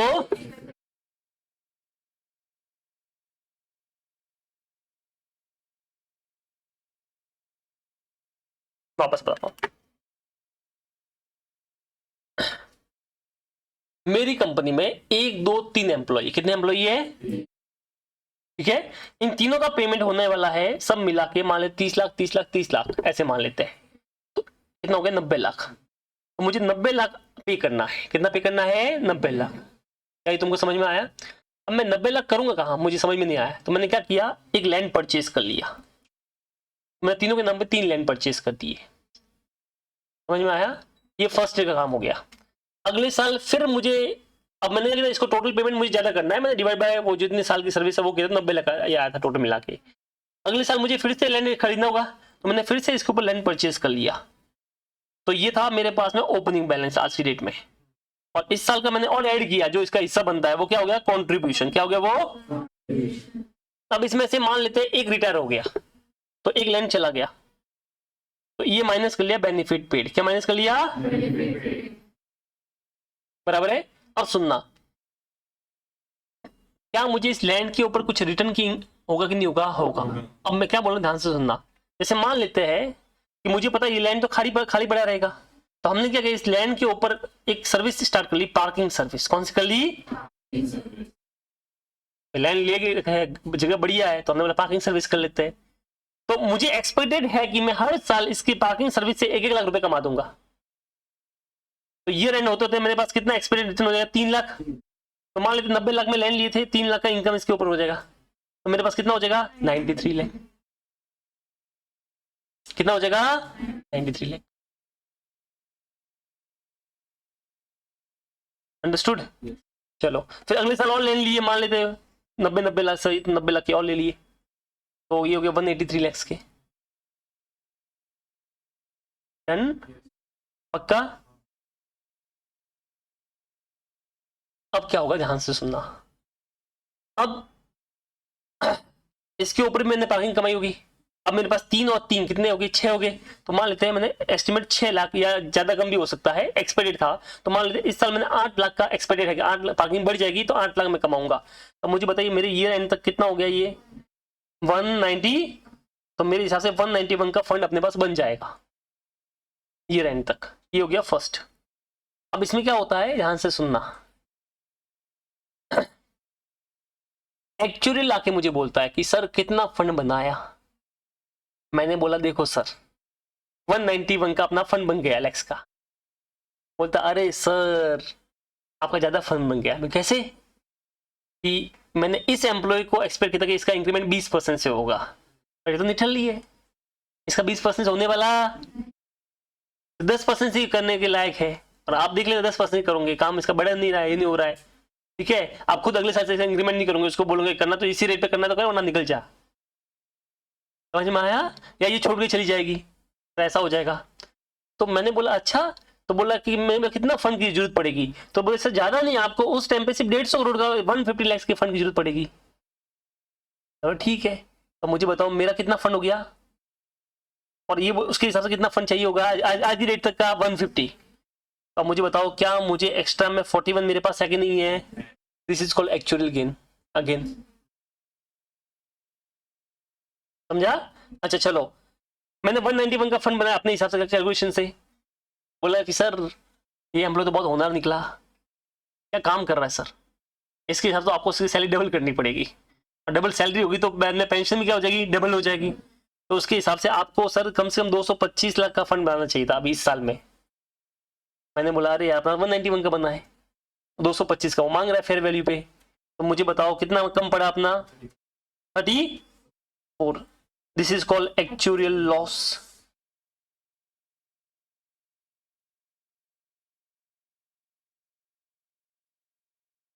क्या बोला, समझ में आया? अब मुझे कोई पूछे कि तुमने एक्चुअल में कितना रिटर्न कमाया है, सपोज करना, जैसे मान लेते हैं मुझे 191 फंड की रिक्वायरमेंट थी, इधर देखो 191 फंड की रिक्वायरमेंट थी इस साल, ये इस साल का खेल है, 191 फंड की रिक्वायरमेंट थी सपोज करना, और मेरा इस साल का फंड है, मुझे जो रिक्वायरमेंट फंड है फेयर वैल्यू है वो हो गया है 193। कितना हो गया? 190। अच्छा कई बार ऑब्लिगेशन नहीं हो, कई बार ऐसे भी आप देख सकते हैं, देखो सबका तरीका है अपना अपना, मैं वापस दिखा देता हूं।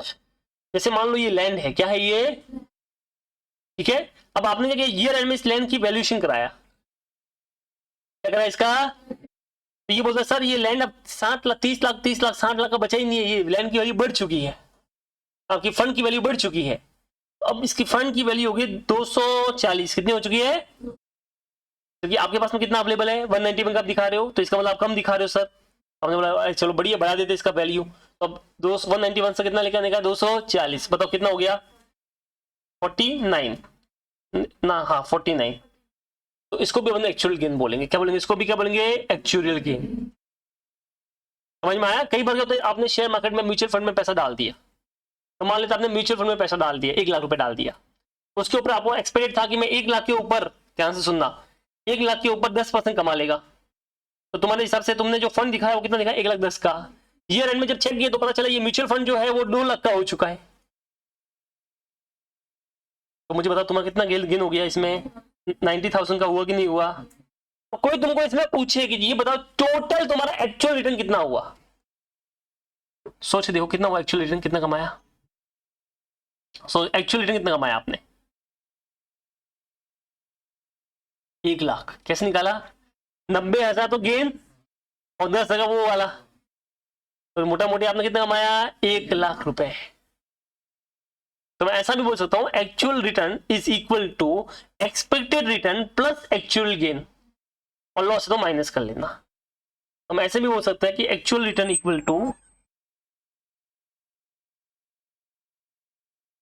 एक्सपेक्टेड रिटर्न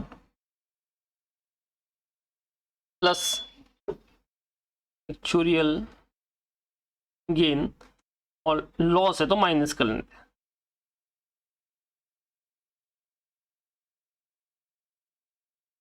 खत्म, बस इतना ही था इसके अंदर। समझ में आया? तो एक्सपेक्टेड रिटर्न टोटल, सिर्फ एक्सपेक्टेड रिटर्न पूछा है तो आप आराम से निकाल सकते हो, मगर वो एक्चुअल रिटर्न पूछ रहा है तो अब करना है expected return plus minus actual gain या लॉस। अच्छा कई बार एक्चुअल गेन या लॉस नहीं भी मिल सकता है, या आपको एक्सपेक्टेड रिटर्न भी नहीं मिल सकता है, तो अब जो एक है वही क्या हो जाएगा, इक्वल टू क्या हो जाएगा, एक्चुअल रिटर्न। अभी कर रहे सम कर रहे, ज्यादा समझ में आएगा, थोड़ा बहुत समझ में आया, थोड़ा बहुत समझ से आ जाएगा।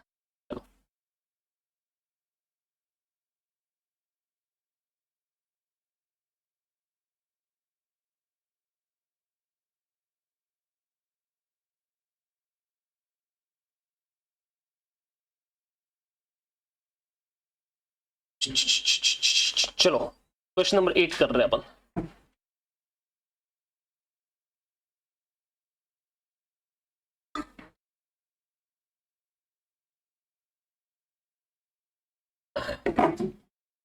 चलो देखो,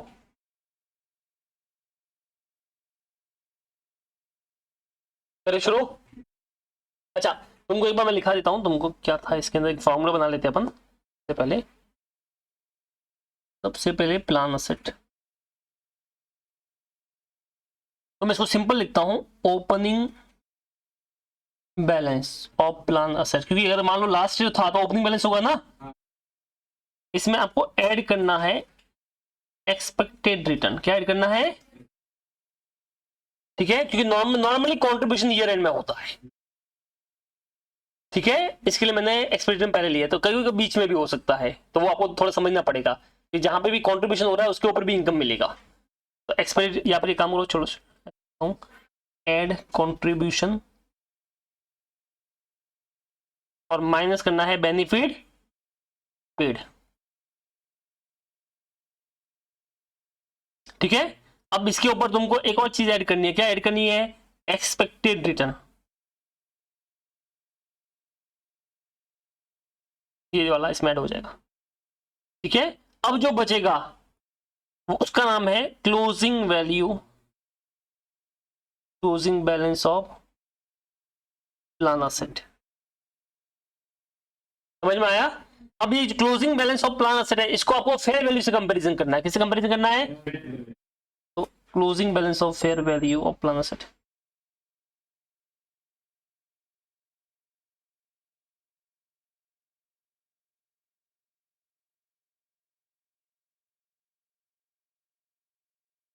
समझ में आया ये वाला? तो जब इसको कंपैरिजन करोगे तो अपने को अब जो मिलेगा उसे बोलेंगे एक्चुअल। कॉपी नहीं करना, मैं बोलूंगा तब करना है, एक्चुअल गेन या लॉस। ठीक है, अब अगर तुमको क्वेश्चन बोलता है कि चलो इसमें एक्चुअल रिटर्न बताओ, क्या बताओ? तो this plus this, sorry, this this और कॉल एक्चुअल रिटर्न। अब कई बार एग्जाम में क्या होगा कि एक्सपेक्टेड रिटर्न नहीं होगा, तो जो एक्चुअल गेन या लॉस आया वही क्या होगा? तुम्हारा एक्चुअल रिटर्न। और कई बार एक्चुअल गेन या लॉस नहीं होगा तो एक्सपेक्टेड रिटर्न होगा, तो वही क्या हो जाएगा? तुम्हारा एक्चुअल रिटर्न। वो ध्यान रखना। समझ में आया तुमको? जैसे अभी ये जो क्वेश्चन कर रहे हैं ना, इसमें एक्सपेक्टेड रिटर्न के बारे में कोई इन्फॉर्मेशन नहीं है, तो ऐसे वाले केस में जो डिफरेंस आएगा, एक्चुअल गेन या लॉस होगा, उसको क्या बोलेंगे अपन? Actual return. कैसे? वो देखिए, जैसे इसने बोला कि आपकी opening balance of fair market value जो प्लान सेट है वो 8 लाख थी, तो तुम्हारे पास में 8 लाख का फंड का वैल्यू बराबर है। अब क्या हुआ? आपने कंट्रीब्यूशन किया 2,80,000, तो 8 लाख प्लस 2,80,000 कितना हो गया? 10,80,000। बट उसमें से आपने बेनिफिट भी पे किया बेटा, 2 लाख तो आपने पे कर लिया, तो बताओ कितना वैल्यू होना चाहिए था? 8,80,000। ठीक है, अब ये बोलते 8,80,000 बिकम 11,40,000, तो बताओ इसके ऊपर कितना अर्न हो गया तुम्हारा एक्स्ट्रा? 2,60,000। तो दिस 2,60,000, क्योंकि एक्सपेक्टेड रिटर्न तो कोई है नहीं, तो दिस 2,60,000 इज एक्चुअल गेन और loss, but this is also called as a actual return. तो इसने एक्चुअल रिटर्न नहीं पूछा है, what is the actual return?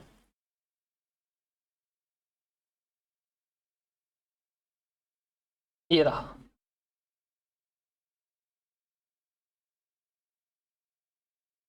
क्या बोला, समझ में आया? और आईसीआई ये घुमाने के लिए कभी बोले एक्चुअल रिटर्न, अब तुम तो बोलोगे सर हमें तो क्वेश्चन में प्लान असेट में एक ये पढ़ रहा है एक्चुअल रिटर्न, आपने एक्चुअल पूछ रहा है तो समझ में नहीं आ रहा है, वही है, क्योंकि यहाँ पे कोई एक्सपेक्टेड रिटर्न तो सेम हो गया ना। अपन ने क्या बोला? Actual return is equal to expected return plus actual return. अब यहाँ पे कोई एक्सपेक्टेड तो है ही नहीं, तो इसका मतलब actual is equal to actual हो गया ना, इसके लिए यहाँ पे सेम हो गया। बोलो, किसी को भी इसमें डाउट है तो आप बोल सकते हो। तो 8 lakh plus 2,80,000 minus benefit paid 8,80,000 comparison with the closing value, तो देन 2,60,000 का वैल्यू बढ़ गया, obviously this is your return. अब यहाँ पे एक्चुअल पूछा तो ये एक्चुअल रिटर्न हुआ है, खत्म होगी बात। क्या ये आपको समझ में आया? इसको डाउट है तो बोल सकते हो, चलो कॉपी कर लो ये सेम ही। अच्छा वो लिखना है, तो मैं थोड़ा रुको अच्छे से लिखता हूँ।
ठीक है, अब कॉपी करो।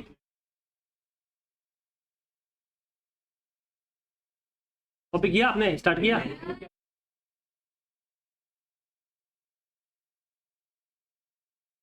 बस, सबका पता।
चलो हो गया।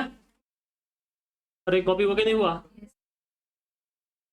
चलो अभी कॉपी कर लो क्वेश्चन नंबर 8। ठीक है, fair value of plan Sanam 31 March 2012, that is the opening balance. ठीक है,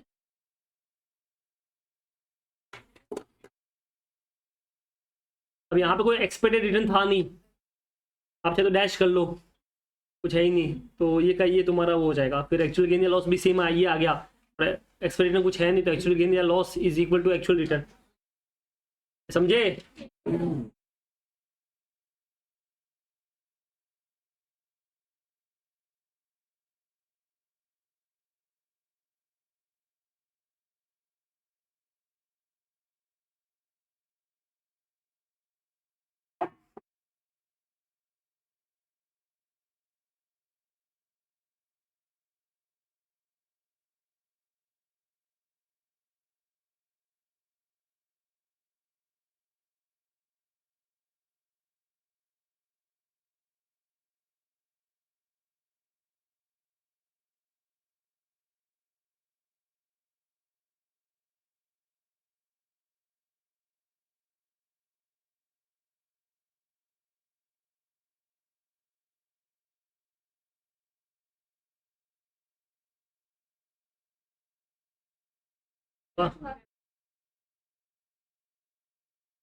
ले लो।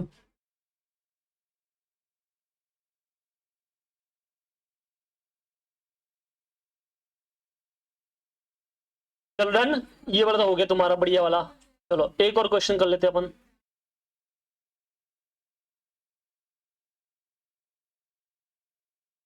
दिस वन, इसको करो, वेरी इंपॉर्टेंट, एग्जाम में आया हुआ है पहले। ठीक है, लास्ट ये वाला नहीं, कल गया वो नहीं, उसमें कौन सा है वो बताऊंगा, बट उससे पहले वाला एग्जाम में ये आया था। क्या है देखो जरा। As on 1 April 2011 the fair value of the plan asset is 1 lakh. कितनी फेयर वैल्यू तुम्हारे प्लान असेट की? 1 lakh. In respect of pension plan of Jewelers Limited, on 30th September 2011, the plan paid out of the benefit of 19,000। कितना paid किया आपने benefit? 19,000। और चाहे invert contribution भी आया है, हालांकि नॉर्मली आपका ईयर एंड में आता है, इस बार बीच में आया है, कोई बात नहीं। On 31st March 2012, the fair value of the plan asset is 1,50,000। कितनी प्लान asset की वैल्यू है? 1,50,000। Present value of refund benefit obligation is 1,47,920। Actual losses obligation 600।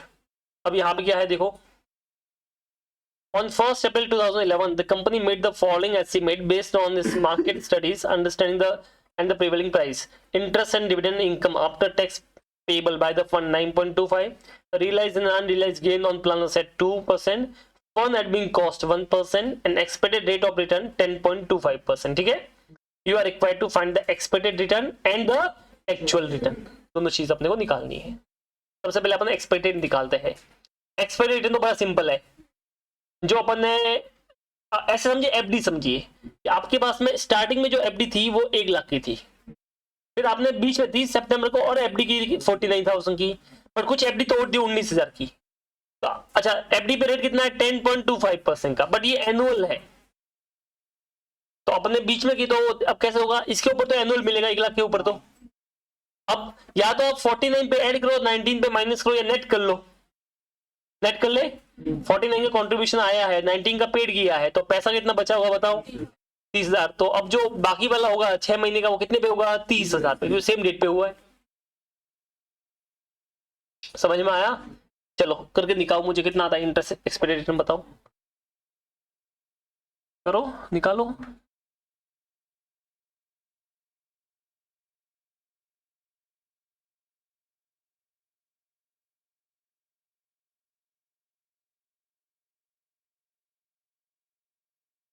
Calculation of expected return क्या निकाल अपन? हाँ, तो देखो सबसे पहले ओपनिंग बैलेंस पे, ठीक है, कितना ओपनिंग बैलेंस था बेटा, 1 लाख इंटू 10.25% इंटू 12 के 12 महीना, करो कितना आता है 10,250। उसके बाद नेट कंट्रीब्यूशन, नेट कंट्रीब्यूशन मतलब 49,000 का था और 19 का पेड कर लिया, तो तुम्हारे पास में 30,000 का बैलेंस बच गया बराबर ना। 10.25% इंटू 6 महीने का निकालो, 15 राउंड अप कर लो, एक पॉइंट में आया तो 38। चलो तो बताओ दोनों मिला कितना हो गया,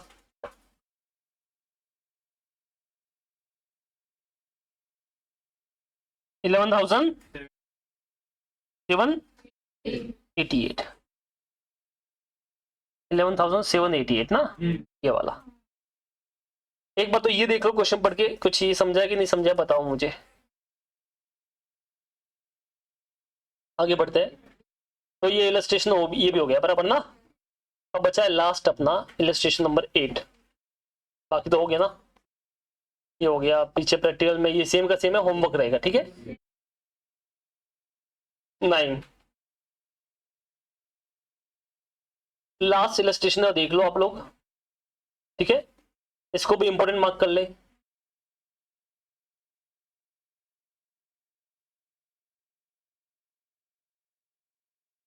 चलो क्या है देखो जरा, Rockstar Limited discontinue a business segment under the agreement with the employees union. The employees of discontinued segment will earn no further benefit.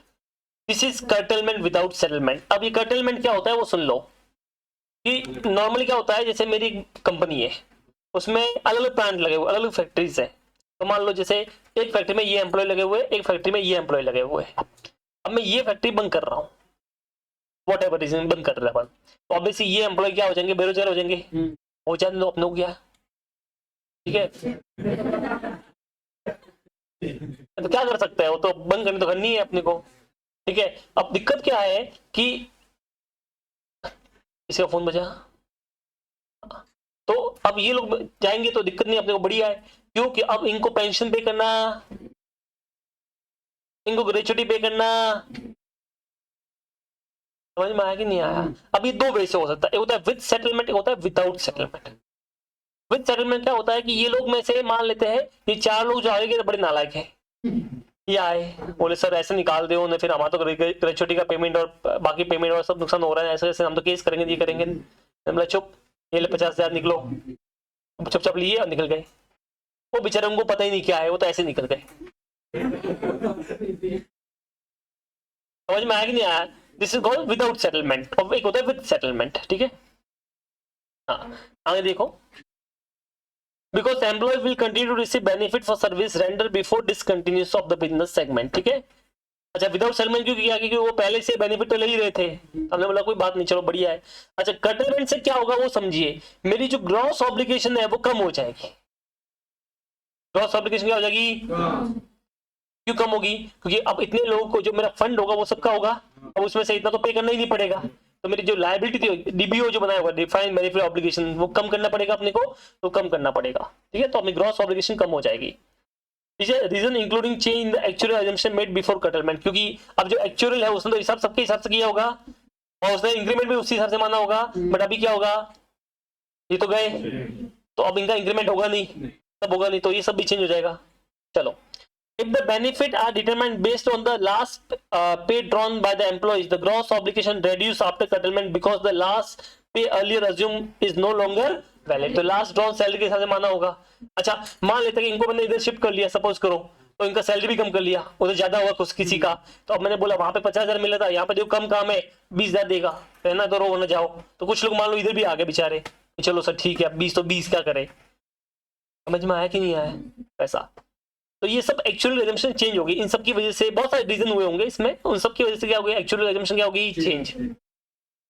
Rockstar Limited estimate the share of unamortized service cost that related to the part of an obligation is 18। तुम्हारी अभी तक अनअमोर्टाइज service cost कितनी है बेटा, 18। ठीक है, वो कितना आया 180 का 10%। अब 180 क्या है वो बाद में देखते हैं। कैलकुलेट द गेन फ्रॉम कटलमेंट, आपको निकालना है कितना गेन हुआ कटलमेंट से, और दूसरा तुमको दिखाया liability after settlement to be recognised in the balance sheet, और तुम्हारी लायबिलिटी कितनी होगी बैलेंस शीट में। अब इसमें कुछ इन्फॉर्मेशन यहाँ पे दे रखी है। Immediately before the settlement gross obligation estimated 6 lakh. अब मुझे बताओ कटलमेंट से पहले तुम्हारा जो मान लो डीबीओ जो है वो कितना था 6,000, मतलब तुमको लायबिलिटी 6,000 की ऑलरेडी बुक है। अब क्या लायबिलिटी 6,000 होगी कि अब कटलमेंट से अपना थोड़ा कम हो जाएगा, कम हो जाएगा।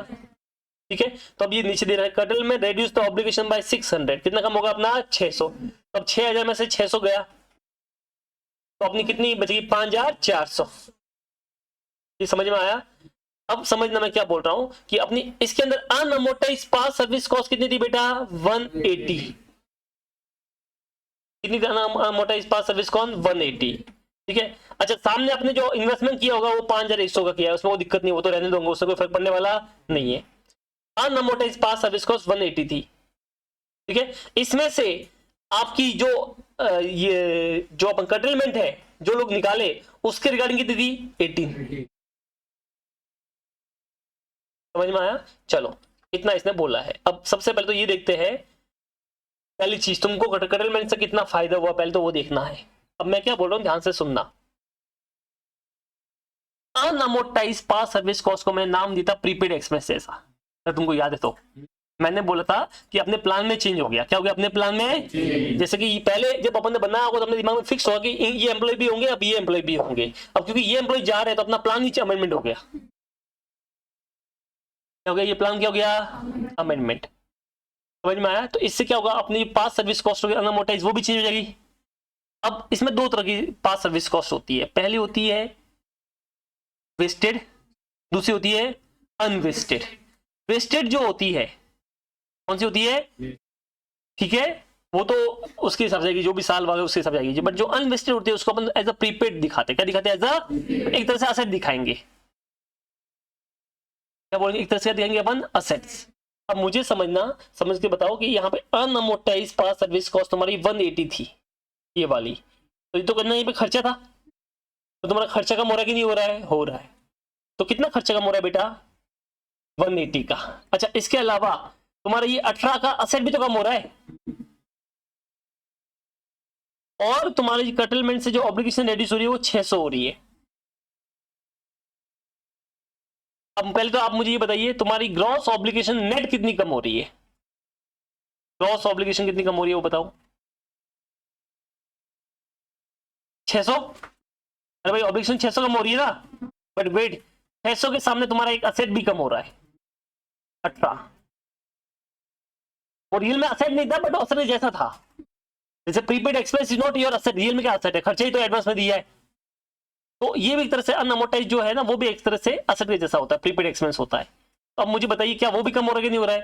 तो अगर मैं तुमको बोलूँ नेट तुम्हारा कितना ऑब्लिगेशन कम हो रहा है, तो आप क्या करोगे, 600 में से वो 18 माइनस कर लूंगे, तो तुम्हारा नेट जो गेन हो रहा है कटलमेंट से कितना हो रहा है, 582 का।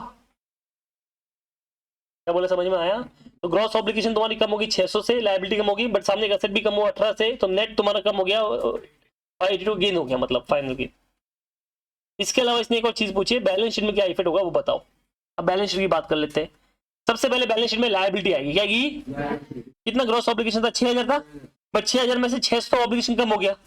अब 6000 में से 600 कम हो गया, बताओ 6000 में से 600 कम हो गया,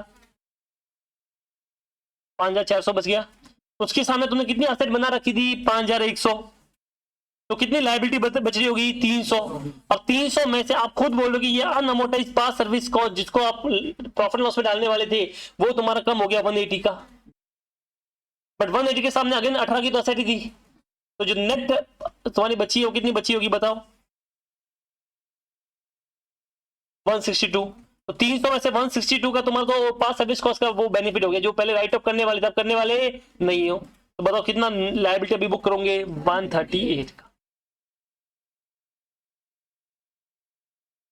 फिर से समझो एक बार पूरा, ठीक है, स्टार्ट से करते हैं।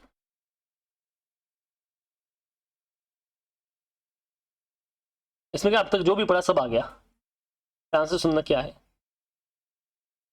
ये देखो, ये तो सब इसने समझाया, तो यहाँ से अपने को मतलब नहीं है, अपने को इन्फॉर्मेशन से मतलब है, ठीक है। कुछ इन्फॉर्मेशन अपने पास में है, जैसे तुम्हारी ग्रॉस ऑब्लिगेशन कितनी होगी, तो अब मैं यहाँ पे थोड़ा दिखा देता हूँ तुमको बना के। ये देखो, सपोज करना जैसे ये तुम्हारी बैलेंस शीट है, क्या है तुम्हारी, इसमें क्या होता है वो देखिए, इसमें एक तो आता है डीबीओ, क्या आता है, that is different benefit obligation या ग्रेचुइटी पेमेंट या जो भी तुम बोलो, वो पेबल जो होगा वो यहाँ पे आएगा। ये है 6000, कितना है ये, नॉर्मली क्या होता है, जो प्लान असेट होता है वो एक तरह से असेट ही होता है, बराबर ना। तो 5100 का प्लान असेट था, बट हम जब बनाते हैं तो बैलेंस शीट में कभी भी इधर असेट नहीं दिखाते, क्योंकि ये इससे लिंक है, तो हम इधर दिखाते हैं। और हमने पहले भी पढ़ा, आइटम असेट की लायबिलिटी में आती है तो क्या होती है, माइनस, तो ये इधर आएगा तो माइनस हो जाएगा। तो अभी के लिए मैं इसको असेट ही दिखा रहा हूँ फिलहाल के लिए, बाद में बैलेंस शीट का वापस मैं दिखा दूंगा कैसे करना है, बट अभी के लिए मान लो कि असेट है, प्लान असेट है, इन्वेस्टमेंट किया तो यहाँ पे आएगा, और लायबिलिटी है पे करने का तो इतना आएगा। क्या ये तुमको समझ में आया? अब इसमें क्या है, ध्यान से सुनना, पास सर्विस कॉस्ट की बात करते हैं, किसकी बात करते हैं,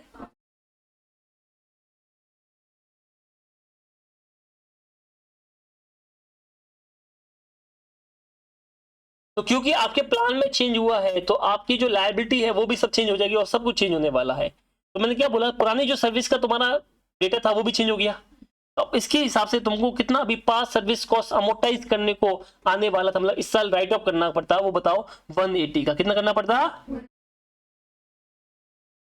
समझ में आया? अब इसमें से इसके सामने 18 का तुम्हारा अनअमोर्टाइज था, कितना था, अनअमोर्टाइज, समझ में आया? मतलब तो आप बैलेंस में ऐसे दिखाते होगे, मैंने बोला प्रीपेड एक्सपेंस अनअमोर्टाइज लाइक प्रीपेड, तो आप अनअमोर्टाइज इधर दिखाते 18, और आप पास सर्विस कॉस्ट 180 दिखाते। ये था तुम्हारा डेटा, ये देख लो, दिख रहा है तुमको? क्या बोलो, समझ में आया, नहीं समझ में आया? फिर से समझाता हूं मैं, फिर से सुनना। ये मेरे एम्प्लॉय, ये मेरे एम्प्लॉय, ठीक है। अब क्या हुआ होगा कि मैंने पहले बोला होगा कि जो भी तुम्हारी लास्ट ड्रॉन सैलरी होगी उसका 10% तुम सबको मिलेगा। फिर कुछ साल बाद मुझे लगा 10% कम होता है, तो मैंने अपने प्लान में अमेंडमेंट कर लिया, मैंने बोला तुमको 20% मिलेगा। कितना मिलेगा? 20। अब इसके दो इफेक्ट होंगे। एक इफेक्ट में क्या होता है कि आपकी जो पास सर्विस कॉस्ट होती है उसको आपको पीएल में डालना होता है, वो होती है। एक होती है कि जो आपका अभी आने वाला है, आने वाले साल का इफेक्ट है, उसको अपन एज अ प्रीपेड एक्सपेंस दिखाते हैं। तो आपके साथ में क्या हुआ होगा, मैंने उस खर्चे में दो पार्ट किए होंगे, एक ऐसा खर्चा जो पीएल में राइट अप करना था, एक ऐसा खर्चा जो फ्यूचर में होता, मतलब उसे असेट दिखाते, क्या दिखाते उसको। तो ये तुम्हारे साथ में भी हुआ, तुम्हारे साथ में भी हुआ, इनको मारो गोली, क्योंकि ये तो चल रहे, तुम्हारी बात करते हैं। अब तुम तो सब गायब हो रहे हो, तो तुम्हारे रिगार्डिंग, तुम्हारे से लिंक जो है पास सर्विस को कितनी है 180, और तुम्हारे से लिंक अनअमोर्टाइज कितना है 18। अब जब तुम जा रहे हो तो क्या मुझे यहाँ पे ये लायबिलिटी शो करने से मतलब है? बताओ, जब तुम जा रहे हो तो क्या मुझे लायबिलिटी शो करनी चाहिए पास सर्विस कॉस्ट? नहीं, और ये भी तो तुम्हारे से लिंक है, तो ये भी गायब करना पड़ेगा। इसका मतलब ये दो चीज गायब करनी है, पास सर्विस कॉस्ट भी करनी है और अनअमोर्टाइज पास सर्विस कॉस्ट भी करनी है। क्या ये तुमको समझ में आया? अब क्या होता है, ये पास सर्विस कॉस्ट तो डीबीओ में ऐड होती है और ये जो है अनअमोर्टाइज क्या होती है, माइनस। तो अगर इन दोनों का मैं नेट करूं तो करो कितना होता है, 162। अब मुझे बताओ, क्या तुम इस कंपनी में रहने वाले हो, निकलने वाले हो? तो जब तुम निकलने वाले तो क्या मुझे इसको ऐड करना चाहिए कि लेस करना चाहिए? लेस, क्योंकि अब वो राइट ऑफ होगी नहीं तो इतना लायबिलिटी मेरा कम हो गया, तो अब मैं तुमको इधर से हटा दूंगा। हटाने के लिए मुझे तुमको इसमें से माइनस करना पड़ेगा। क्या तुमको समझ में आया? अच्छा, तुम्हारे रिगार्डिंग जो ग्रेचुइटी की बात होती है, ग्रेचुइटी की बात थी, वो भी कम हो जाएगी। तो तुम्हारा 6000 में से 600 की ग्रेचुइटी कम होगी, तो कितनी बच गई, 5400। तो 5400 में से 162 कम कर लो, क्योंकि वो तुम्हारे पास सर्विस कॉस्ट से लिंक था। बताओ कितना बच गया, 5238। क्या तुमको समझ में आया? अब इसके सामने 51 का असर है, तो अब नेट दिखाओगे वही, जैसे कॉल सिनेरियो को माइनस करते हो वैसे ही। तो आप इसमें से 5100 माइनस कर लो, 138, ये 138, ये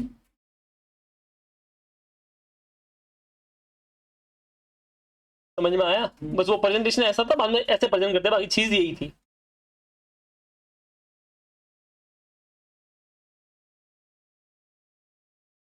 कुछ समझ में आया मैं क्या बोल रहा हूँ?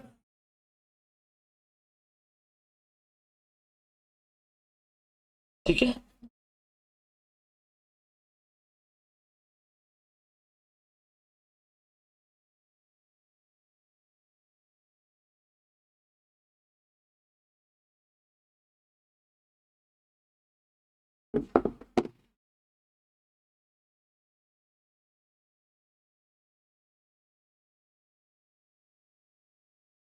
बोलो किसी को भी डाउट है तो आप बोलिए। डन, ठीक है, फिर वापस एक बार समझाओ, समझा ना? एक बार वापस समझो।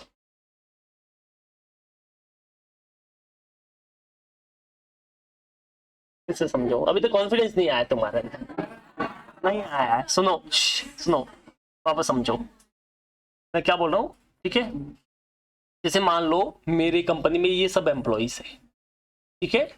अब तुम सबका सैलरी था 1 लाख रुपया। कितना सैलरी था? 1 लाख। मैंने बोला तुम्हारी जो सैलरी हुआ 1 लाख रुपए, उसका जो लास्ट सैलरी, जो भी लास्ट सैलरी मान लो 1 लाख रुपए होगा, उसका तुमको 25% ग्रेचुइटी मिलेगा, मतलब 25,000 मिलने वाला था। डन। अब मैंने बोला एक, अभी 25 नहीं, मैंने अपने प्लान में चेंज कर लिया, अब तुमको मिलेगा 50%, मतलब कहीं ना कहीं पे 50,000 मिलेगा। ये समझ में आया? पर अब जो मेरा डीबीओ बना होगा, ध्यान से सुनना मैं क्या बोल रहा हूँ, जो डीबीओ बना होगा वो तो 25% के हिसाब से बना हुआ, बट अभी आप 50% के हिसाब से बना रहे हो, तो कितना फर्क हो गया तुम्हारा, 25 का डिफरेंस हो गया। अब ये मान लो ऑलरेडी साल चल रहा है, थर्ड ईयर, कौन सा साल चल रहा है, ठीक है? तो अब मैं इस 25,000 को क्या करता हूं, ध्यान से सुनना, तो मेरी जो ग्रेचुइटी पेबल होगा वो मेरा 25,000 नहीं होना चाहिए, कितना होना चाहिए बेटा, 50,000। सब मिलाकर 50,000 टोटल होना चाहिए ना अपना ग्रेचुइटी पेबल। तो अब इसमें से ऑलरेडी 3 साल तो जा चुके, तो कितना हो गया, 30,000 हो गया। अब और कितना होना बाकी है, 20,000। तो आज मैं ऐसे बोलता हूं कि अपना जो ग्रेचुइटी पेबल की लायबिलिटी है वो 50,000 होनी चाहिए, बट इसमें से 30,000 तो पास का है और 20,000 आने वाले का है। क्या तुमको समझ में आया कि नहीं आया? 30 तो जो जा चुका है अब तक का है और 20 आने वाले का है। अंडरस्टूड? तो मैं जब बैलेंस में दिखाऊंगा तो 30 तो मुझे पीएल में डालना है, ठीक है, और 20 मेरा असेट होगा। तो नेट कितना हो गया, 10 हो गया, इस साल का 10 हो गया बुक। समझ में आया मैं क्या बोला? अब क्या होगा आगे सुनना। अब मैं बोल रहा हूं ये लोग कंपनी छोड़ के जा रहे हैं, तो मुझे यहां से लायबिलिटी से कितना हटाना पड़ेगा, 30 हटाना पड़ेगा, और असर से कितना हटाना पड़ेगा, 20 हटाना पड़ेगा। तो जब मैंने अपना ये बनाया होगा डिफाइंड बेनिफिट ऑब्लिगेशन, तो इसमें मेरा 180 का तो पास सर्विस कॉस्ट है और 18 का अनअमोर्टाइज है। अब ये लोग हट रहे, तो ये पास सर्विस कॉस्ट दिखाने से मतलब, और ना ये इसका ये दिखाने से मतलब है। तो एक तो असेट हो गया, एक लायबिलिटी हो गया, तो हटा के या तो एक असेट हटाओ, एक लायबिलिटी हटाओ, नेट कर लो। तो नेट कितना हट गया, 162। तो मुझे यहां से 162 अपनी लायबिलिटी में से नेट माइनस करना है। अब 6,000 की लायबिलिटी थी, इसमें से इतने लोगों तो ग्रेचुइटी पे नहीं करना, पास सर्विस को 100 इंक्रीमेंट की बात तो छोड़ो, ग्रेचुइटी पे नहीं करना है, तो ग्रेचुइटी का 600 तो ऐसे ही माइनस कर लो, तो 5,400 बच गया। 5,600 में से 162 का तो वो इंक्रीमेंट वाला था, वो जो मतलब भी नहीं है। अब जब एम्प्लॉय का इंक्रीमेंट तो वो भी नहीं करना है, तो कितना बच गया 138। असेट भी माइनस कर लिया इसमें से। समझ में आया तुमको? ठीक है। अच्छा, गेन ऑन कटल में कितना हुआ कि वही समझो कि टोटल तुम्हारा लायबिलिटी कम हो रही है, कितनी की हो रही है? 600 की। टोटल मिला के लायबिलिटी 600 की है, बराबर है। बट इसके साथ एक एसेट भी कम हो रही है 18 की। तो गेन ऑन कटल में कितना हो गया टोटल? 582 का। बस खत्म। इसके साथ में ये चैप्टर भी क्या होता है? बोलो भारत माता की। और सिलेबस भी क्या होता है?